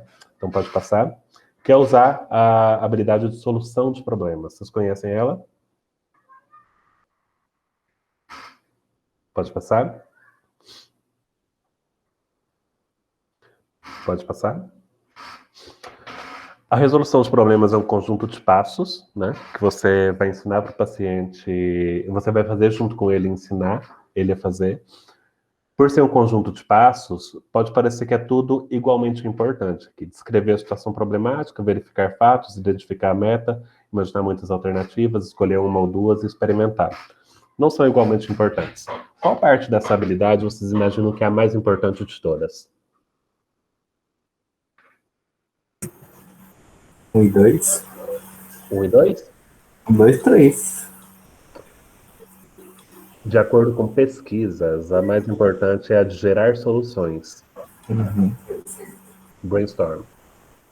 Por que ela é a mais importante? O que eu costumo explicar para o paciente? Né? Porque quando você está fazendo um brainstorm, gerando soluções, você está buscando uma solução não só para aquele problema específico. Você está também treinando esse paciente a pensar em possibilidades. Gente, vocês querem coisa melhor do que a pessoa aprender a pensar em múltiplas possibilidades para lidar com uma situação difícil? Então eu digo para o paciente o seguinte, olha, eu quero te convidar a aprender comigo. Vocês vão ver que muitas das minhas intervenções eu faço isso. Eu explico para o paciente o que eu estou fazendo e pergunto a ele se ele topa estar dentro. Isso é muito bom para você direcionar a atenção do paciente e gerar autonomia também. Quero te convidar a aprender comigo uma habilidade que vai ser muito, muito importante para você, tanto agora quanto depois. Chama resolução de problemas. Você topa? Ah, topo, né? O paciente está ali para isso, então geralmente ele topa. Aí quando eu estou explicando essa habilidade, a hora que eu chego aqui no imaginar soluções, eu enfatizo que nessa fase nós não vamos avaliar a eficácia das soluções. A maioria dos pacientes entende isso com tranquilidade. Né? Vamos levantar, vamos pensar que no máximo de possibilidades que a gente puder para essa situação. A maioria entende com facilidade. Ainda assim, quando você estiver gerando alternativas, eles vão avaliar as alternativas. Não, isso aí eu acho que não se aplica, não. Quando isso acontece, você simplesmente lembra esse paciente, olha, nessa fase, qual que é o nosso objetivo? Ah, é gerar soluções. Se é só gerar soluções, vamos colocar aqui. Pode ser? Pode. Às vezes eu até brinco com o paciente e sugiro coisas que não fazem sentido. Tem um paciente, por exemplo, que estava procurando emprego, que eu sugeri para ele segurar uma placa no semáforo da cidade, da rua principal da cidade. Né? E ele, não, você está doido? Isso não faz sentido, não. Qual que é o nosso objetivo agora? Ah, é gerar soluções. Então vamos colocar no papel tudo que te vier na cabeça. E novamente eu explico. Quando você faz isso, você coloca no papel todas as ideias, eu uso algumas metáforas, tá, gente? Então, pode incomodar alguns behavioristas radicais. Você está desbloqueando sua mente para pensar em saídas. Que é basicamente você realmente treinar a pensar em soluções. E o curioso é que quando o paciente repete essa fase de gerar soluções muitas vezes, né, se você passa isso como tarefa, por exemplo, dele pegar outros problemas da vida dele e fazer brainstorming para gerar soluções, ele começa a ter mais facilidade para resolver, inclusive, problemas que você não está trabalhando com ele na sessão, na terapia. Então, quando você tem um tratamento de curto prazo, eu diria que essa também é uma parte central. Identificar a esquiva passiva, ampliar a consciência do paciente sobre o efeito disso, tanto efeito a curto prazo, de alívio, quanto de médio e longo prazo, de não melhorar, e gerar soluções, solução de problemas.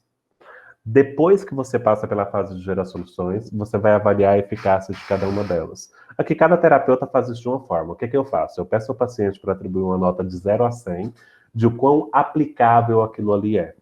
Eu ainda não pergunto o quanto vai funcionar. Eu pergunto o quão aplicável é. E a partir dessa nota, a gente vai lá para os itens mais aplicáveis e começa a pensar em como aplicar esses itens. O mais aplicável, por exemplo, desse paciente que pensa... Pode passar o slide? Eu estou aqui pensando no nosso contexto COVID, né? Como você tem flexibilizado, né, esse alcance do brainstorm, né? Porque a contingência dos nossos pacientes, assim como a nossa, está bem restrita. Né? Como que você tem trabalhado esse manejo nessa situação COVID? É a mesma coisa, a gente gera todas as soluções, independente de ser aplicável ou não, né, por causa do Covid, e depois que todas as soluções tiverem sido aplicadas, tiverem sido geradas, aliás, aí sim a gente vai avaliar o que é aplicável e o que não é.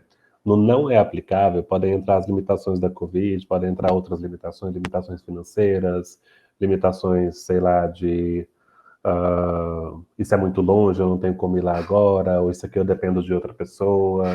Então, é mais ou menos a mesma coisa. Agora, de fato, na hora de você passar para essa parte do que é aplicável, é mais difícil, realmente. Porque o número de opções que o paciente vai ter é maior. E é importante você, como terapeuta, olhar para isso e entender que estão os dois em uma situação difícil. E você não vai conseguir tornar a situação desse paciente mais fácil, né, diante dessas limitações, porque elas são concretas. Então, existe um componente de aceitação que é importante aqui. Né? Aceitar que realmente está mais difícil, aceitar que realmente vai ter menos soluções aplicáveis. Faz sentido, Bruno? Faz sim. Porque eu fico pensando nessa questão, né? Porque a gente vai esbarrar nesse aplicável e não aplicável, né? A gente vai... E isso, até que ponto esse aplicável e não aplicável não fortalece a esquiva passiva?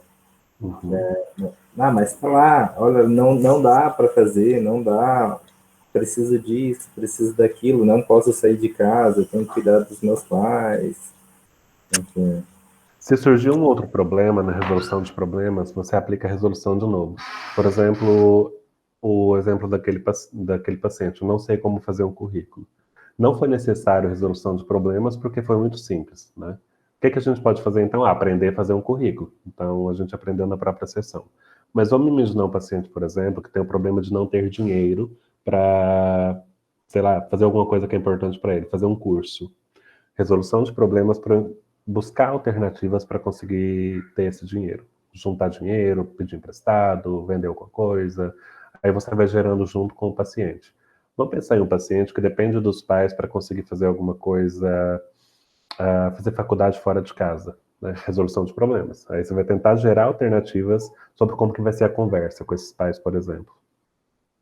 A técnica de resolução de problemas, ela é uma habilidade nuclear da terapia de ativação comportamental e também da terapia comportamental dialética, por exemplo. Porque a partir dela, você sabe o que é necessário ser feito. Se eu tenho outro problema para ser resolvido, eu aplico resolução de problemas de novo. Se eu tenho uma situação do paciente não ter habilidade para fazer aquilo ali, eu desenvolvo habilidade. Se eu tenho uma situação com a emoção problemática está bloqueando, uma ansiedade, por exemplo, eu trabalho com exposição. Se eu tenho uma situação de controle por regras inadequado, eu faço modificação cognitiva. e assim por diante. Se eu tenho uma situação em que a contingência externa ao paciente é inadequada, por exemplo, os pais reforçando comportamentos problemáticos, os pais punindo comportamentos saudáveis, eu posso fazer manejo de contingência. Aí pode entrar tanto orientação direta à família, dependendo do caso, quanto você ajudar o paciente a ele próprio a aprender a conversar com a família. Mas todas essas saídas vão partir da resolução de problemas. Faz sentido? Faz sim, faz sim. Maravilha. Deixa eu falar uma coisinha, Bruno, que eu achei importante nisso que você perguntou. Tudo bem? Posso falar? Manda ver, vai lá. E o que eu tenho visto com alguns pacientes é que, como a esquiva está bloqueada, vamos dizer assim, muitas pessoas não estão conseguindo fazer o que faziam antes, para não pensar, para não fazer coisas, e eles têm ficado mais em casa. Por exemplo, um casal que eu atendi ontem, tudo que eles faziam para fugir da situação de relacionamento, agora não está dando para fazer mais. E isso eu acho que está favorecendo o desenvolvimento e a motivação para encontrar saídas e habilidades. Porque o contato com a situação, sem poder fugir dela, está causando realmente bastante ansiedade, e eu acho que mobilizando para a busca de coisas novas, né? Então, talvez haja uma abertura para isso, Bruno. O que eu penso, né? Eu concordo muito com esse lado.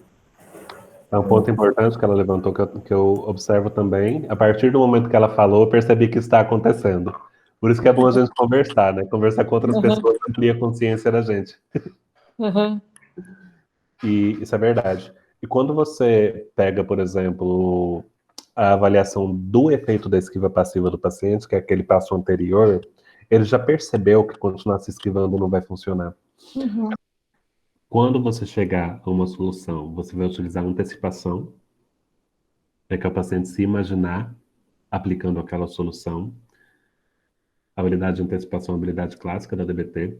Ou você pode utilizar resolução de problemas novamente para resolver problemas que o paciente venha a ter na aplicação daquilo ali. A antecipação, por exemplo, a resolução depende de eu conversar com minha esposa, com meu marido, com meu pai, com minha mãe, mas eu fico com medo.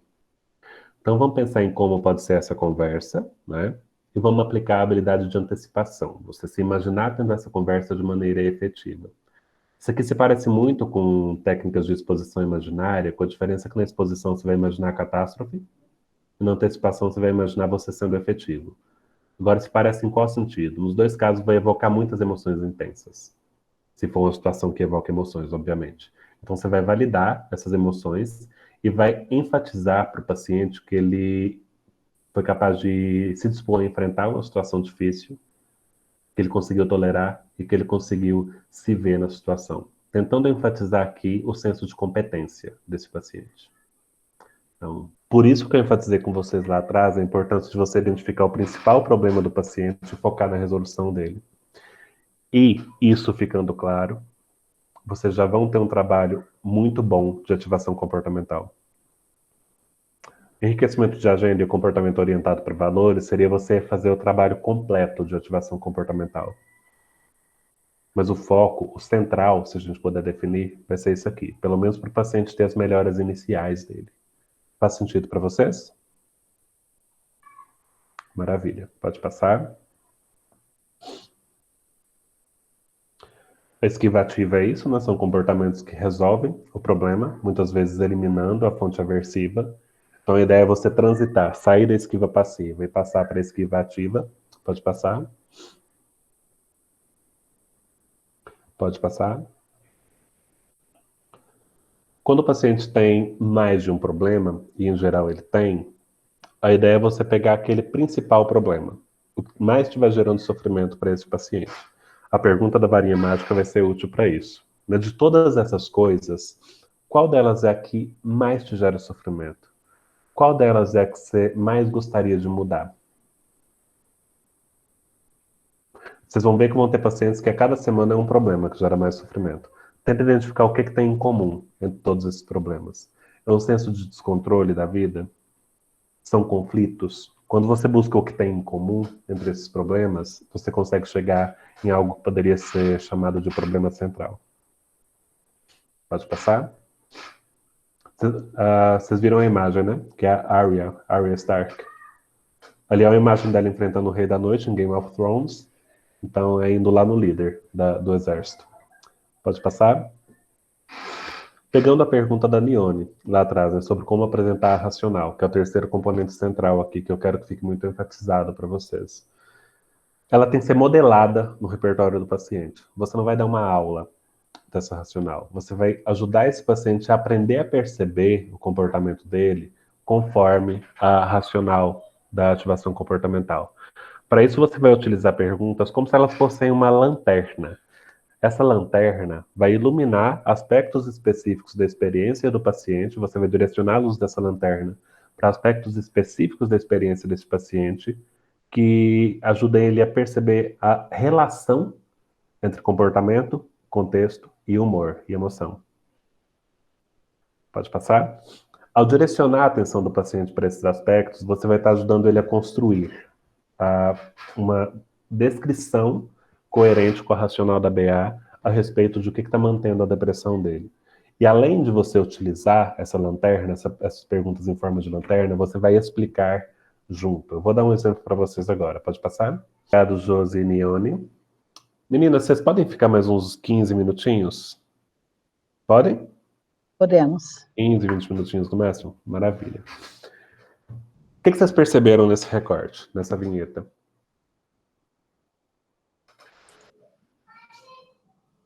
Para mim foi muito bacana isso que você falou, porque eu, por exemplo, eu sempre tentei já dar a explicação antes, né? Tem um exemplo, eu achei o exemplo muito concreto, assim, achei muito bonito, né? E foi análise funcional, né?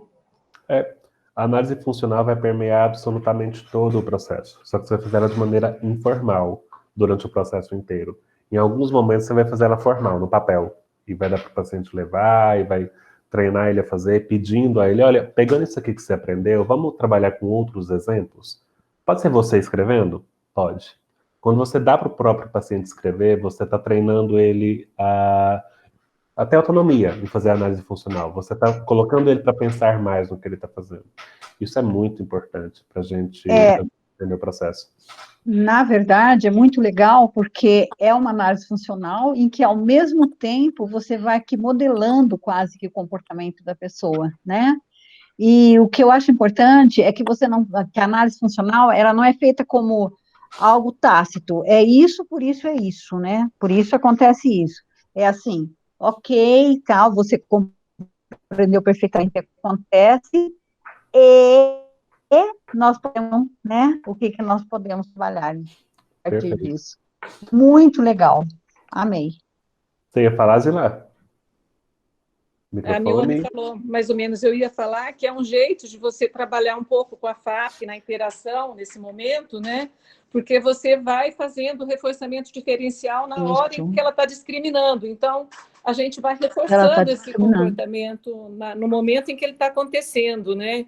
Então, eu acho que a aprendizagem é bem maior e muito mais fácil de generalizar naturalmente depois. Gente, Nossa, tá aí a efetividade, né? Gente, se vocês puderem estudar FAP, estudem, é maravilhoso. Então, essa maneira de você reforçar ali na hora, ela, de fato, ela aumenta muito a potência da sua intervenção. Porque você não está trabalhando só com um relato, você está fortalecendo na sua frente o paciente aprender a descrever a contingência de maneira funcional. Acaba sendo baseado na própria situação que ele está vivenciando no momento, né, no tempo real. Eu particularmente gosto muito de fazer esse manejo, até porque eu funciono dentro desse manejo, né, eu não sei ser muito teórico. Então, como eu sou muito metafórico, parece que eu estou falando em metáfora o tempo inteiro na sessão com o paciente, ali que parece que foge até da realidade. Mas é muito legal porque para eles se tornam muito mais tranquilos também, né? É mais palatável, né? Foge desse tecnicismo que às vezes a gente corre o risco de entrar. Às vezes eu brinco, Bruno, perguntando para o paciente assim, como que é para você entender a maneira que sua depressão funciona? E, em geral, o relato que eu ouço varia, sim, mas em geral na direção de, nossa, parece que eu tenho mais controle sobre a situação. E o paciente depressivo sentir que tem controle sobre a situação, isso por si só ajuda ele a melhorar. Então, desenvolver o autoconhecimento ali é muito, muito, muito terapêutico. Vamos passar o slide? Pode passar. Esse aqui é mais um exemplo. Pode passar, com que você vai trabalhar. Os comportamentos que ajudam ela a melhorar e a piorar o humor. Você vai aumentar comportamentos que resolvem problemas e que aproximam a paciente dos valores dela. Ou o paciente dos valores dele. E você vai trabalhar para reduzir comportamentos de esquiva passiva que geram algum alívio no curto prazo, mas ou mantêm o problema, ou pioram, ou distanciam esse paciente dos valores dele. Então, os dois critérios são valores e resolução de problemas. Eu estou me aproximando ou me distanciando dos meus valores? Primeira pergunta. Segunda pergunta, está ajudando a resolver ou está mantendo / piorando o problema? Se a gente for pensar em algo nuclear da ativação comportamental, a gente fechou. Aí vem a pergunta, como que eu vou usar o diário de prazer e domínio? Né? Que é a parte mais conhecida dela. Pode passar? Pode passar? Todos sabem identificar valores, né? Maravilha. Então, pode passar? A ideia de você trabalhar com valores é que quando você alinha o comportamento do paciente com valores, você está trabalhando para que ele se comporte ativamente no longo prazo. Então, a ativação comportamental não é você encher a vida do paciente de prazeres. Ele vai fazer atividades prazerosas, né? Que tem um efeito, entre aspas, antidepressivo, de curto prazo, vai ajudar ele a se sentir melhor no curto prazo. Só que também você vai trabalhar com valores, comportamentos que são importantes, aliás, que são coerentes com a vida que é importante para ele, com aquilo que faz sentido para ele viver na vida dele. Se eu tenho um paciente, por exemplo, que é importante para ele aprender constantemente, aprendizado, como que eu posso me alinhar com isso? Se eu tenho um paciente que é importante liberdade, como que eu posso trabalhar na direção de liberdade? E assim por diante. Então, isso aqui é uma coisa que já é... esse aqui é um aspecto que ele puxou da arte, né, para ativação comportamental, trabalho com valores.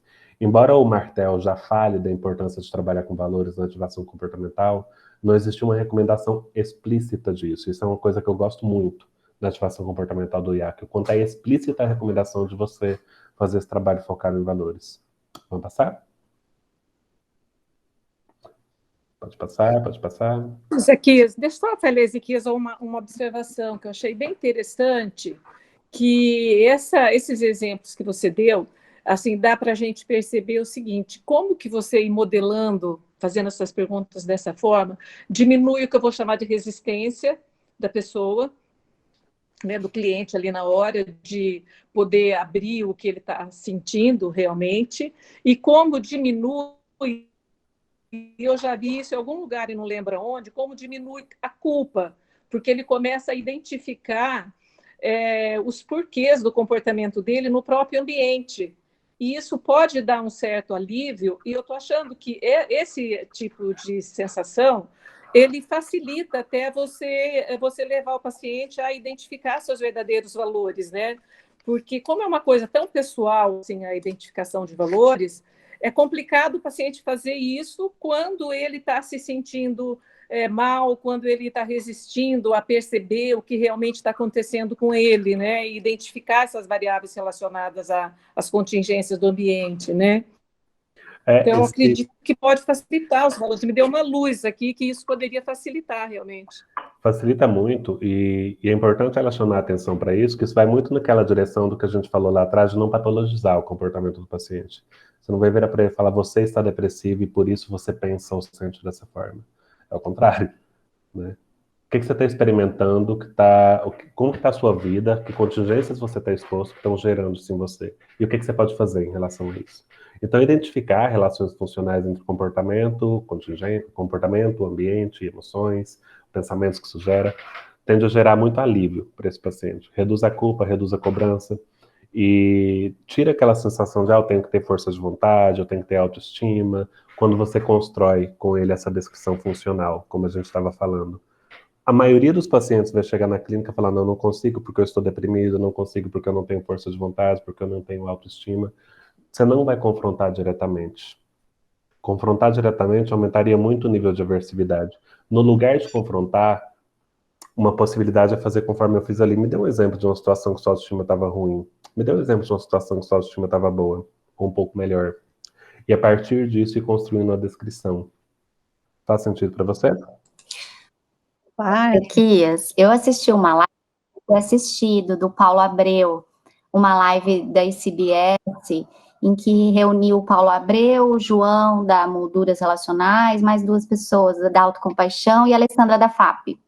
E foi muito interessante, porque eles comentaram, e isso me chamou a atenção naquela época, que essa ideia, por exemplo, a TV fica falando, né? Faça coisas que você gosta, fale com as pessoas, faça não sei o quê. Essa ideia muito assim pronta do que fazer, muitas vezes vai atrapalhar, porque a pessoa que já está deprimida, ela vai se sentir péssima, tipo, nossa, tem tanta coisa para fazer, todo mundo está falando que é importante, eu não consigo. Isso. E eu essa ideia que você está trazendo, né, ela desconstrói isso, ela mostra para a gente que é muito individual, né, cada caso é feito de um jeito mesmo, né? Sim, cada caso de um jeito e é extremamente individual. Eu costumo me incomodar muito quando eu vejo esse tipo de recomendação. Faça X, faça Y. Tem coisas que, vamos tentar dormir mais cedo, vamos tentar isso e aquilo. Mas quando a gente fala de maneira ampla, isso piora a situação. Você tentar dar a fórmula pronta para o paciente. Faça exercícios. Faça exercício físico. Gente, a quantidade de pacientes que eu tenho que está sofrendo pra caramba porque não está conseguindo fazer atividade física, aí ouve de todos os lugares que tem que fazer atividade física, é complicado. A quantidade de pacientes que eu tenho que está sofrendo pra caramba porque não conseguem ter disposição para entrar em contato com pessoas, para fazer live, para fazer chamada, para estudar, aí ouve. E eu acho que isso é bem importante, né? Acho que é um ponto muito interessante, porque os psicólogos estão fazendo isso, né? Nas suas redes sociais, colocando imagens prontas de coisas que você pode fazer, exercício, nananana. Então a gente está indo assim, reproduzindo também essa mesma. Né? Sim, eu tenho visto posts específicos sobre depressão em redes sociais que têm me incomodado muito. São eles trazem a ideia de fique ativo, mas é uma ideia que não tem nada a ver com ativação comportamental. Trazem sugestões muito prontas, assim. Isso é complicado. Então, pode passar o slide. Pode pular essa parte de valores todinha, porque ela é uma coisa que vocês já estão acostumados. E para a gente fechar, como que você vai utilizar o diário de domínio e prazer? Vocês estão com a folha aí? Então pode passar. O diário de domínio e prazer você vai usar para identificar os contextos em que os problemas e as esquivas passivas acontecem. Na primeira semana, você vai pedir a esse paciente para levar o diário de domínio e prazer e registrar ali as principais coisas que ele fizer ao longo do dia dele. Né? O modelo que eu mandei para você está por períodos, manhã, tarde e noite. Qual foi a principal coisa que você fez de manhã? Você vai treinar esse paciente junto com você na sessão. Então, você pega, por exemplo, o dia de ontem. Vem cá, vamos preencher comigo o dia de ontem. Ontem de manhã, qual foi a principal coisa que você fez? De 0 a 10, o quão prazeroso isso foi com você? O senso de domínio confunde os pacientes, tá? O quanto isso te fez se sentir competente ao fazer. De 0 a 10. Eu me senti 10 de competente. Então, 10 de competente, o domínio foi 10. O domínio é isso. O quanto você se sentiu competente ao fazer aquilo ali. E você pede ele para levar e ir registrando. Caso ele não registre, tem muitos pacientes que não fazem isso, você pode preencher junto com ele no início da sessão. Né? Isso é até um pouco punitivo para o paciente, às vezes. Caso na segunda sessão ele ainda não registre, você trabalha com um comportamento que interfere na terapia. E busca com ele soluções para que ele consiga fazer esse registro depois. Você vai usar esse diário também da segunda, da terceira sessão em diante para programar os enfrentamentos orientados. Por exemplo, que dia que você vai... Tem muitos pacientes que vão preferir agendar exatamente qual período que eles vão preferir fazer aquilo ali. Para outros pacientes isso vai ser muito aversivo. Então é importante você ficar atento se o paciente prefere só ficar com a tarefa a ser feita, ou se o paciente prefere combinar um dia, um horário e um jeito específico de fazer. Sempre lembrando da importância de você fazer o ensaio verbal com esse paciente e não contar que ele já saiba de cara como fazer aquilo ali. O ensaio verbal, que ele descrever para você o passo a passo de como que ele vai fazer aquela ação focada na resolução de problemas. A mesma coisa, o enriquecimento baseado em valores. Né? Nessa semana passada, Então, ele fez essa tarefa, na sessão seguinte ele trouxe, e sempre que ele trouxer, você vai reforçar, principalmente ajudando ele a perceber o efeito daquilo ali na melhora do humor e na melhora das emoções dele. Esses vão ser os principais reforçadores com que você vai trabalhar. Caso ele não consiga fazer a tarefa, você volta lá em resolução de problemas, que é aquela estratégia que a gente conversou lá atrás, e trabalha com a resolução de problemas para lidar com aquilo que funcionou como uma barreira para que ele resolvesse aquela situação. Faz sentido para vocês? Maravilha. Pessoal, então a gente fechou o que realmente estava programado para hoje, né? O restante do material fica como sugestão de leitura para vocês, inclusive os exemplos. Eu gostaria muito que vocês lessem os exemplos para ter modelos. Não olhem para esses modelos como eu tenho que fazer dessa forma, de forma nenhuma. Olhem para eles como sugestões. Algumas coisas que são importantes estar presentes na entrevista ou na intervenção foram aquelas coisas que eu enfatizei com vocês. Vocês construírem através de perguntas com o paciente e você utilizar, explicitar para esse paciente a relação entre o comportamento dele e o humor. Essas duas coisas estando presentes, junto com a validação, excelente. Então, peguem aqueles modelos para vocês terem ideias de como fazer isso e fiquem à vontade para usar a criatividade de vocês. Alguém tem alguma dúvida do que a gente conversou hoje? Dúvida não. Dúvida não. Só que eu quero mais. Gente, Nossa, eu também quero mais, adorei! Adorei! Que aula bom foi que essa? Ó, primeiro, só quero que você saiba, nunca tiveram tantas pessoas na aula igual hoje, tá? Acho que isso é importante você saber. Bom. Segundo, eu tinha uma ideia de ativação comportamental, aquilo que você falou que o pessoal tem, tá? Para mim, desconstruiu completamente a minha ideia de ativação comportamental, tá? Eu nunca vi uma pessoa tão analista do comportamento igual você. E eu queria te pedir, inclusive, permissão se eu posso usar essa sua aula com os meus alunos do 4º ano, que vão começar a ter aula remota. A sua aula foi muito boa, Ezequiel. Pode, eu fico muito honrado de você querer usar ela, Josi, fica à vontade. Gente, eu agradeço demais a participação de vocês. Foi um prazer muito grande estar aqui. Eu fiquei muito feliz de ter a oportunidade de falar de um assunto que eu gosto tanto com vocês. E eu fico totalmente à disposição. Lá no final dos slides você tem o meu e-mail. Fiquem à vontade para entrar em contato. Quem quiser entrar em contato pelo WhatsApp, a Nione, a Natália e a Josi têm meu WhatsApp. Podem pegar com elas se vocês quiserem. Eu estou à disposição de vocês. Tá bom?